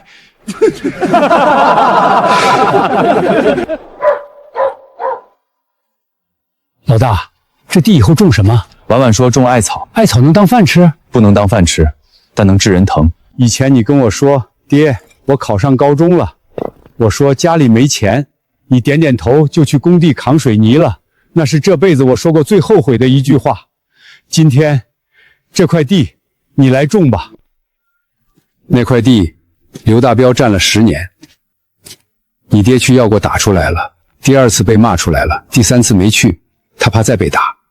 爷爷，你当时在村里吗？在，我看着你爹被抬回来，血把门槛都染红了。你大哥那年才13岁，抱着你爹的腿哭。刘大彪站在门口说了一句话：你们苏家从这一辈开始就别想翻身。现在你爹那块地收回来了，你大哥站在上面说要种艾草，你2哥的省报贴在墙上，你3哥的摩托车停在院子里，你4哥的喜报挂在你大哥旁边，别想翻身。话不能乱说，说了要打脸的。那块地以后是苏家的了，本来就是苏家的，刘大彪占了10年，现在终于还了。听说刘大彪搬到镇上去了，不敢住村里了。他还有脸住？那天警察来了，你看到他脸色没有？跟猪肝似的。苏家老三拿出来的那3张纸，土地证明、宅基地证、确认书，比拳头好使。镇上种子店的老板听说咱家要种艾草，多送了2袋，说是感谢上次化肥的事儿。你怎么跟他说的？我说不用送，以后你要是手上有血泡，来找我妹免费拿药膏，这个比化肥便宜，给你省2成。种子买回来了。三哥说镇上种子店老板多送了2袋，因为化肥的事儿。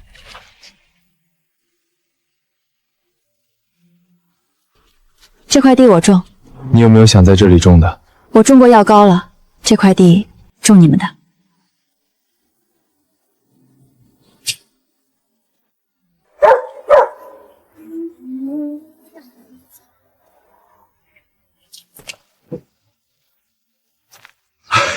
镇长，欢迎欢迎，这边请，这边请。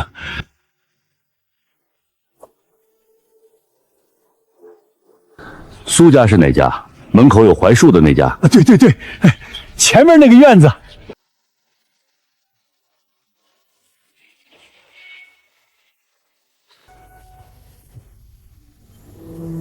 苏燕是哪位？百货大楼的质检报告我看了，全省样板工程，咱们县这么多年第一次拿这个荣誉，你功不可没。不是我一个人的功劳，工地上每个人都出了力。工地上每个人都出了力，但图纸是你校分的，设计院给我写了一份报告，说苏燕同志的能力到了省级设计院的水平。你跟谁学的？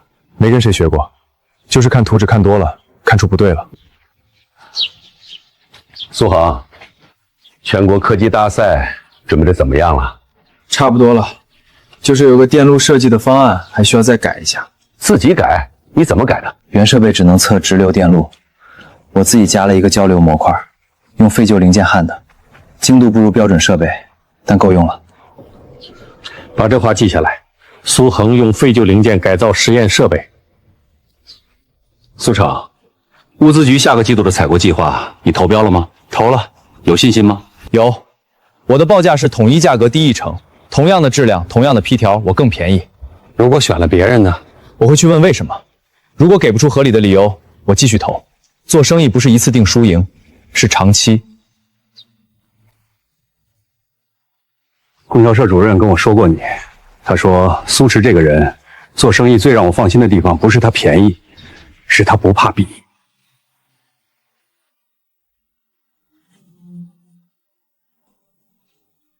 老苏，你养了4个好儿子，全县都找不出第2家。没啥，就是想让孩子们读书。家里太穷，读得少，全靠他们自己苦学。能自学成才，这绝非普通的穷。虽然你们家穷，孩子却凭自己学成了。以前村里人叫我苏瘸子，谁叫的？很多人，后来不叫了。为什么不叫了？因为家里多了个人。这不是苏瘸子家的孩子吗？以前老苏家那几个娃穷得糊糊都喝不饱，现在个个全出息了。这是咋回事？同一个爹娘生的，以前咋没发现他们这么厉害？你没听说苏家那个换回来的真闺女苏念，她回来之后，苏家就变了，给哥哥们送水、熬告腰、做饭。老二那台破录音机是他从西偏屋里翻出来，放在老二门口的。老二那台破收音机，老二到现在还在修广播。老三倒化肥是他提醒省城农资公司有积压化肥。老大看图纸是他说了句：“大哥，你去看一眼2楼外墙。”真的假的？一个丫头能有这么大本事？不是本事，是他能看到每个人最该干什么。你看那边那个不是以前说苏念被赶出来的那个谁吗？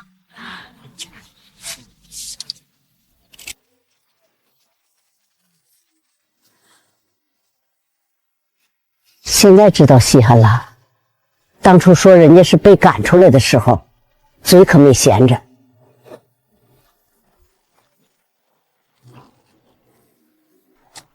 剪了也好，贴他闺女床头，让他闺女看看什么叫好样子。丫头，去镇上了没？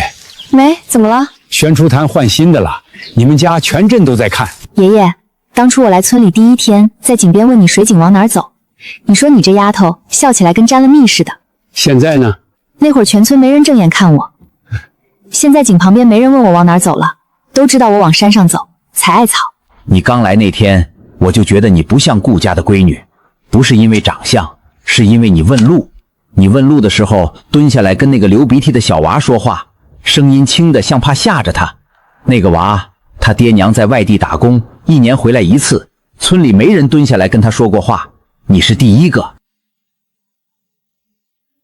爷爷，就是这种艾草，用它熬了第1罐药膏，是您教我的。老艾草不用，后山阴坡才有嫩的。后来你采到嫩的了？采到了，但老艾草也自有它的用处。它太老了，药效不好，不管长在哪儿，总有人弯下腰来认它。好，丫头，你弯下腰来认的东西都长起来了。你大哥不扛水泥了，你2哥不缺书了，你3哥不算利润了，你4哥不怕跑得不够快了，比你爹那块地里的艾草还长得快。后山谁还会再长出一茬更嫩的呢？镇长来那天，你爹说家里多了个人，能说出口的，都是心里琢磨许久的。这个人就是你。娘从前总觉得日子是熬出来的，熬完今天盼明天，如今才懂日子是好好过的，再也不用熬了。你天天爬后山采艾草，膝盖磕得青一块紫一块，娘都看在眼里。你半夜熬药膏，灶火亮多久，娘就醒多久，不打扰你，是知道你在帮大哥治腰。这是你熬的，你大哥扛了4年水泥，夜夜腰疼难翻身，抹了你的药膏，总算能睡安稳了。这些苦都是你默默熬出来的，咱们苏家的好日子是你一罐罐药膏撑起来的。我不管，再给你3天，3天不还钱，这房子我找人砸了。你们顾家当年买这院子的时候多威风，全县城前3户有彩电的，现在呢，彩电也被人搬走了吧？装什么大尾巴狼？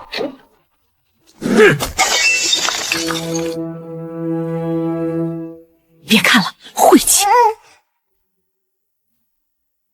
老周的货是你签的字？是我签的，你让我先签字拖着，货到了钱没结，人家直接告了。我没想到他翻脸这么快。没想到你做生意这么多年，什么时候稳妥过？你说靠苏念的抚养费就能拿到钱，结果钱没拿到，被人一纸文书打脸。你请人帮忙，结果人家反倒帮苏念，你怪我？当初是你说养他不如养狗，当着苏家的面把话说得那么绝。我说的是实话，他在咱家16年，吃穿全靠顾家。然后你把他赶走了，赶走之后，人家4个哥哥，一个当队长，一个上省报，一个挂了自己牌子，一个进大队。你赶走的是一个人，人家带走的是一整个家。你骂的那句养条狗还知道摇尾巴，人家现在摇的不是尾巴，是咱们家的地基。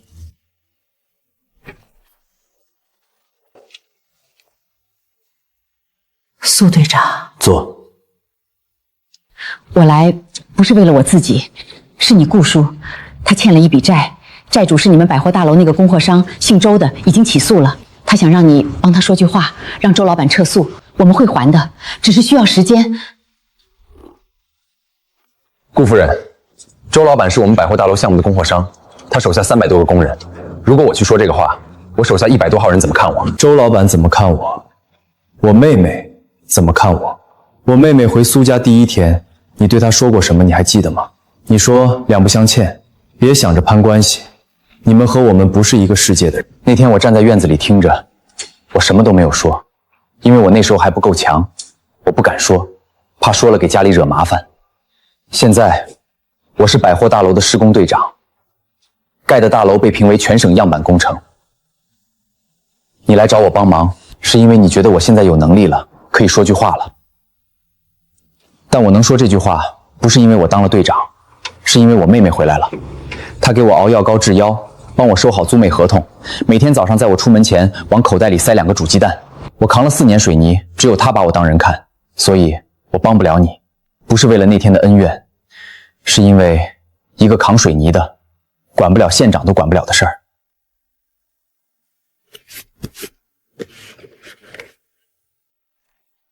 我还要去工地，你自便。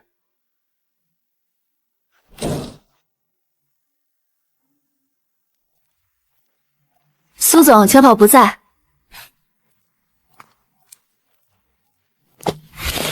苏总，苏老板，你帮帮我，上次你说的批条能给我几张吗？我拿去卖了就有钱还债了。顾夫人，批条我可以给你，你有货拿去卖就有钱还债，但按规矩先付定金。我真的拿不出定金，能不能先给我货，卖了再付？顾夫人，你知道我为什么能把化肥卖得比供销社便宜2成吗？因为我从不赊账，所以我的规矩是先付定金，谁也不能例外，哪怕是镇长他侄子。还有别的事吗？顾嫂子，你怎么在这儿？我想找你们局长，苏恒那个推荐名额能不能？苏恒是市里项目关注的人，别说县里，省里都动不了他，你找谁都没用。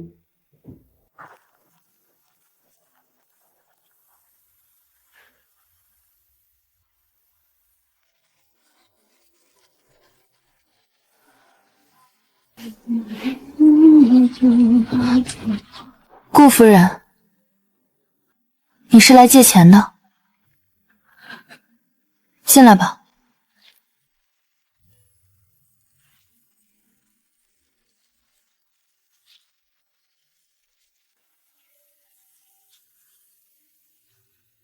你已经站在我家门口了，不差这一步。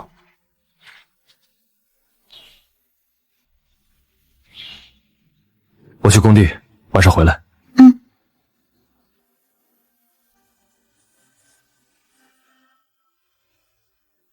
我去镇上，铺子里还有账没算完。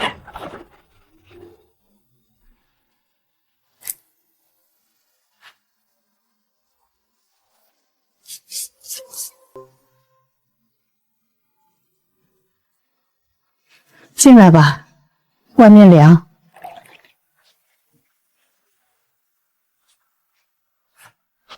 苏念，你大哥那边能不能？顾夫人，你先听我说。16年前你们抱走我，16年后你们赶走我。这16年里，你们给我吃过饭，住过房子，但你们从来没把我当过女儿。知道被当成假千金是什么感受吗？就是每次吃饭的时候，你们的筷子永远先伸向亲生的那盘菜。我7岁那年发高烧，烧到40度，你坐在客厅看电视，我扶着墙走到厨房，想给自己倒杯水。你回头看到我，说了一句：“别把水滴到地上。”那年冬天特别冷，你们给顾月买了新棉袄，我不嫉妒，因为她才是你们亲生的。可是那年秋天，我在学校拿了全校作文第1名，老师让家长签字，我把作文本放在你床头，第2天起来，那个本子还放在那里，你没签，忘了。后来我学会了不把作文本拿回家，老师再让签字，我就自己在上面写你的名字，练了很久。你的签名比你本人还像你，如果你哪天在街上看到那张作文纸，可能会以为真的是自己签的。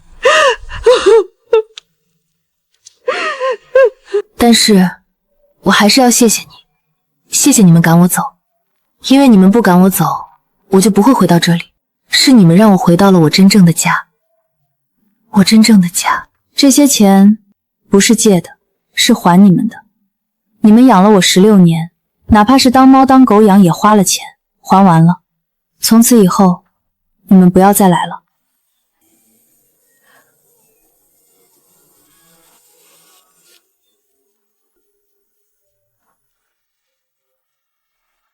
他走了，你把钱给他了，还完了。是，这双纳了88线，够你穿到年底。娘，您怎么知道我鞋底磨穿了？你每天上山采药，走多少路，娘知道。你昨天下山的时候，在槐树底下抖鞋里的土，娘在厨房里看见了。那双旧的，别扔，留着。等你大哥下次去镇上修好了再穿，你的东西不扔，都不扔。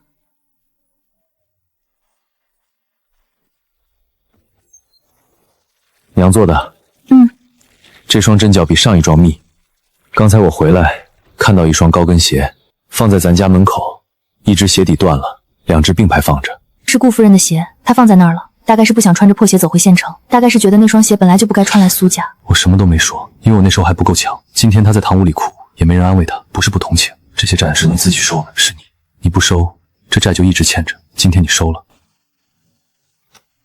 大哥说的没错，今天的钱是你还的，我们都清楚。真正还清恩怨的，从不是钱，是你。以前你作文本缺的签字，是我悄悄帮你补上的。我按物价算过，顾家16年抚养费和你拿出的钱基本持平，多出来的部分就当是你给他的利息，而他欠你的，你从未计较。我在村口看见了那双高跟鞋，是省城卖30多块的好牌子，他特意拖在门口，出脚走了。不用，他从前最看重这些体面东西，就让他留在这儿。这鞋要不要收起来，日后给他送回去？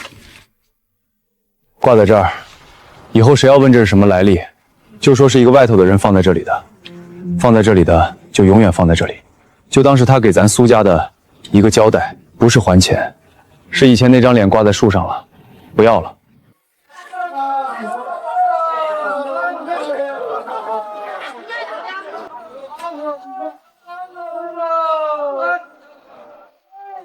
你们买东西的吗？路过。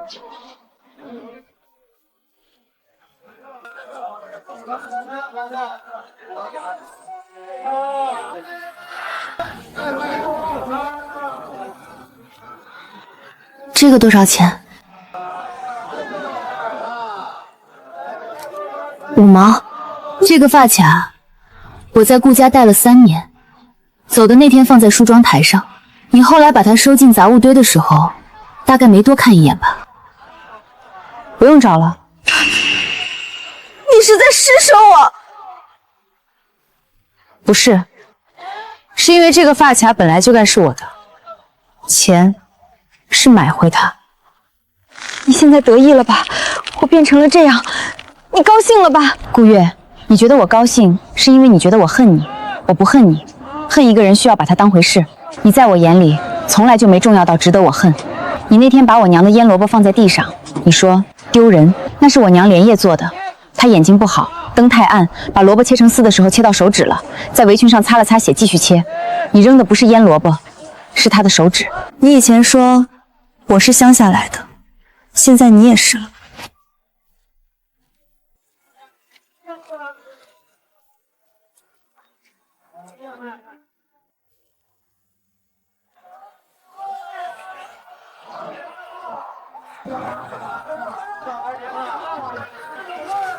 姑娘，你那发卡5毛卖不卖？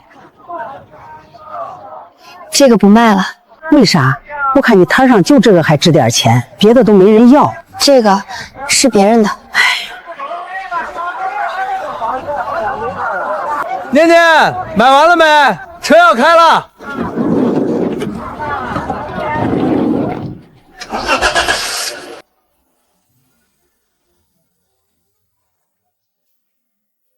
金牌苏恒，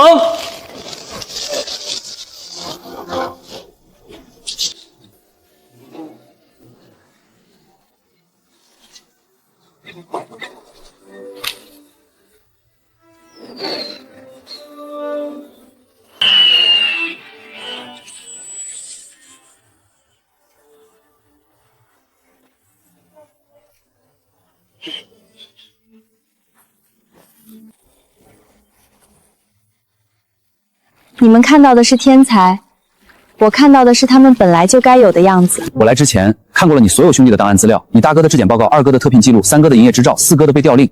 但我发现了一件很奇怪的事，他们4个人的报告里感谢你治好了他的腰伤，你二哥的特聘申请推荐人写的也是你，你三哥公司名字里的云字是你取的。你三哥的公司没有你的名字，但店名云字是采自你的名字，由你定下的。那你为何从不署名？不必署名，他们的荣光便是我的荣光。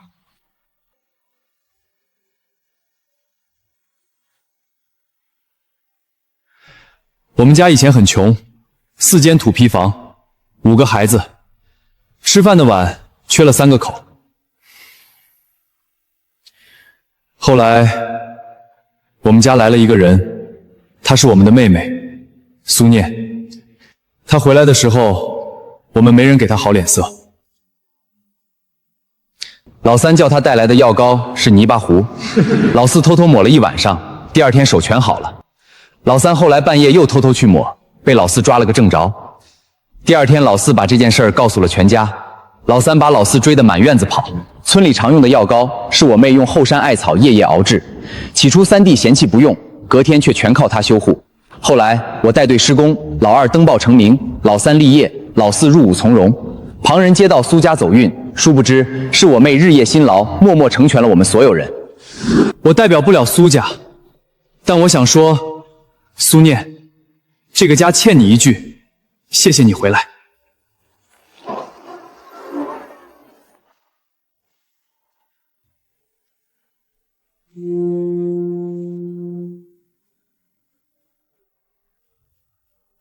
婉婉，刚才大哥说话的时候，我在台上看到了一个人，他大概想让女儿看看什么叫好样子。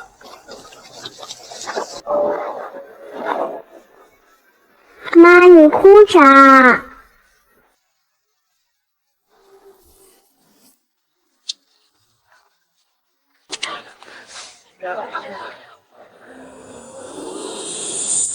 这是以前那个？那天在集市上遇到顾月，他在地摊上卖它，我买回来了。你给了他多少钱？20。值。那个发卡的卡齿上有一道裂痕，应该是3年前掉在水磨石地面上磕的。我上次帮你修过，用强力胶蘸了一下，现在胶水应该干了。你知道是我掉的？知道，我捡起来粘好，放在你梳妆台上，你没发现。后来顾月把它们全收走了。省局合同签好了，咱们的铺子要搬去省城，新写字楼也定了。猜猜我的新公司叫什么？叫云腾远航。苏家。你怎么猜到的？你是苏家人，做生意从来不为自己。这般光景，姥姥能看见就好了。他看得见，你怎么不确定？他看到了我，他走了，但他留下了你。他在天上往下看，看到的不是一个人，是一家人。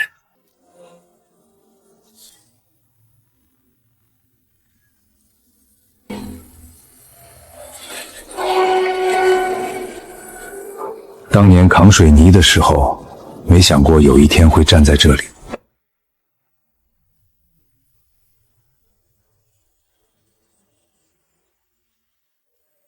从第一台破收音机到这张名单，中间隔了一个妹妹。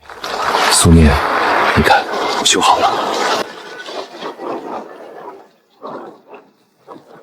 当年在镇上倒化肥的时候，我妹说苏云贸易的云字好，她说好，我就挂，挂了30年，还在挂。按第3方案执行，记住，不要走最近的路，不要走最近的路。这是当年战术推演课上学到的，也是我妹说的那句话：选对的路，不是选快的路。黄爷爷说，不管长在哪儿，多老，多不起眼，总会有人弯下腰来认他。我弯下腰了，他们都长起来了。娘，你那的鞋底我穿了一双又一双。爹，那罐药膏你收到了吧？那边没人给你熬，我给你熬好了。这片地现在是艾草地了，刘大彪当年占了10年，现在这些草每一株都是我的，他们认得我。喂，大哥，我没事，就是淋了雨有点发烧，喝过姜汤了，别担心，我打电话不是让你回来的。艾草种子收到了吗？今年的新艾很嫩，你竞标项目别拼命，少熬夜卸图，好好休息。你后颈的旧疤，雨天还疼吗？我心跳的透骨花药膏寄过去了，记得按时抹。大哥，千万别回来，我怕你看穿我的逞强，可我真的好想你。二哥，我没事，只是有点发烧。你记得电子电路原理我收到了，看到你的批注，243页负反馈电路处，你补齐了和苏联原本的推导插布。别总熬夜写论文，你眼睛本就不好。你画了3年的植物图集，我一直好好收着。二哥，你还记得吗？这本图集是你送我的礼物。你说我不认字，看得懂画就好。三哥，我没事，别担心。我看了你传真的竞标方案，你的策略和当年你去找余抽成的思路一模一样。你提前补齐所有缺口，这次肯定能中标。你寄的东西我收到了，加到药膏里，比猪油好用多了，辛苦你了。三哥，你做生意向来顾全大局，可这一箱东西是专门为我准备的，我都懂。四哥，我没事，就轻微发烧，你训练别分心。上次通话断了，我听见你说别走最近的路，还是你当年的战术习惯，这么多年一直没变。你之前拿的药膏用完了吧？我新熬了一罐，这次加了姜核，专治膝盖受凉，驱寒比艾草更管用。你有空回来拿，我也可以寄过去，地址没变吧？四哥，这次别只想着听话顾大局，我真的好想你，回来看看我就好。你电话里只轻描淡写说了3个字：发烧了。我赶了6个小时的路，这6个小时，我足够砌完一整堵墙，却赶不回来陪你。这个陶罐还在这里，我修过它一次，那是我第一次用强力胶，也是我第一次觉得一个家是可以粘起来的。剩下的你来签。这双鞋120把线，我这辈子穿过最贵的皮。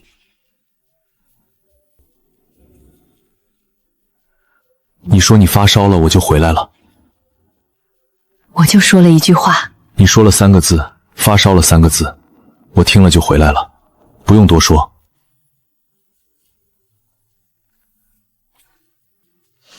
还是你一把火，30年了，还是这个味儿。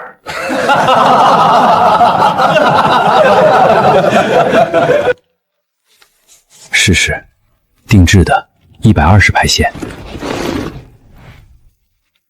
你年年都给我备一双。你采药山路多，鞋磨得快，120排耐磨，够你穿很久。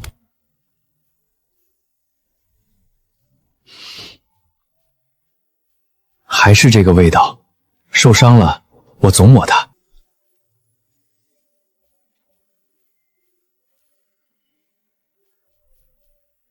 别细看，我当年识字浅，少刻了一横。没少，是7笔。你那一横刻得太轻，得用放大镜看过。我细细看过每一笔，只因这是你刻的字。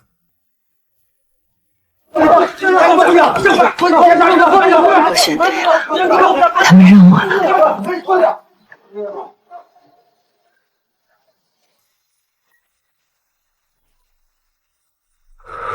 新鞋带不系好，走山路容易崴脚。你爬山采药的路，比我们谁走的都多。四哥，你每年回来都帮我系鞋带，因为每年你都穿新鞋。这支铅笔我一直留着，笔芯换过13次，笔杆还是你给我的那根。你还留着？你给的东西我都留着。云南带回来的，高山野蜂蜜，跑了40公里带回来的。三哥，你跑那么远，40公里算什么？那年你跟我说省城农资公司有积压化肥，我连夜坐火车去省城，单程300公里，40公里不值一提。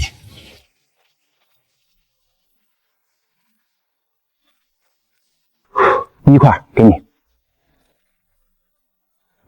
好吃。不如娘做的，娘用干槐花，本该更甜。娘临走说，她的手艺传自姥姥，让你多尝试，摸索出自己的味道就好。娘，我自己试了好多年，去年终于试出来了。菜叶要切得碎一点，和面的时候多加半勺水。姥姥教你的那一手，我接着试了。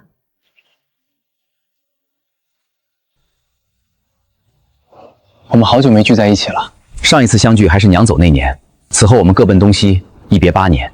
我打拼多年，名利皆有，却都比不上今日片刻团圆。是啊，一别8年。念念，你可不可以答应我一件事？什么？以后你生病了，打电话给我们，不管我们人在哪儿，都会回来。好，我答应你。这样东西是咱家的一个方向，只是中间还缺了一样。这盏灯见证了我们一路走来，它该居于至中。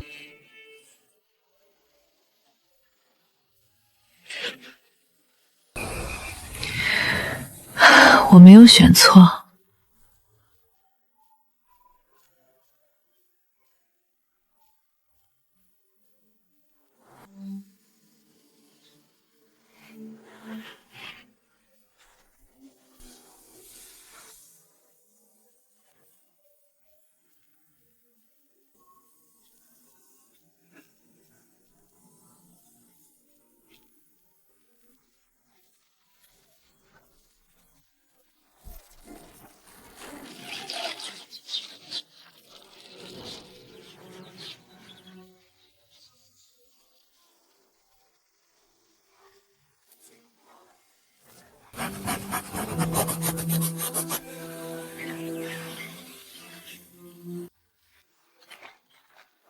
稍等，那个方案让我再想想。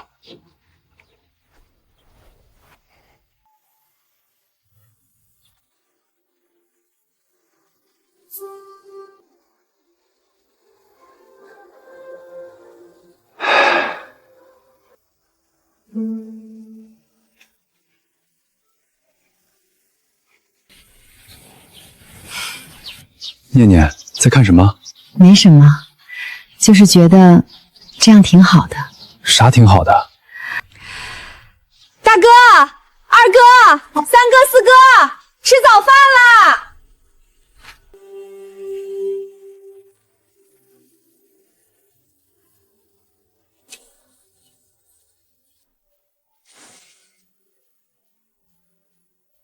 我牙还没刷。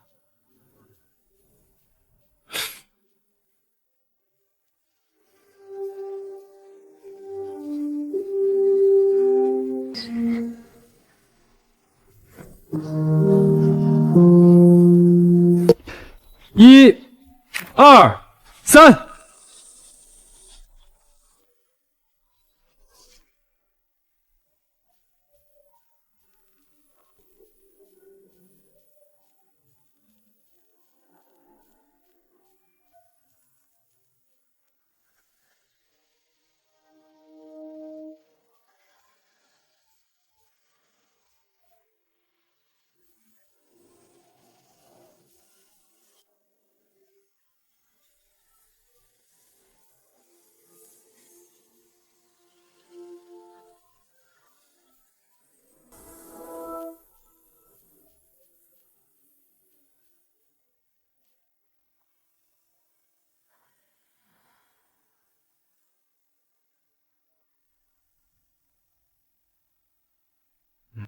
我今天就回农村，我今天就回农村。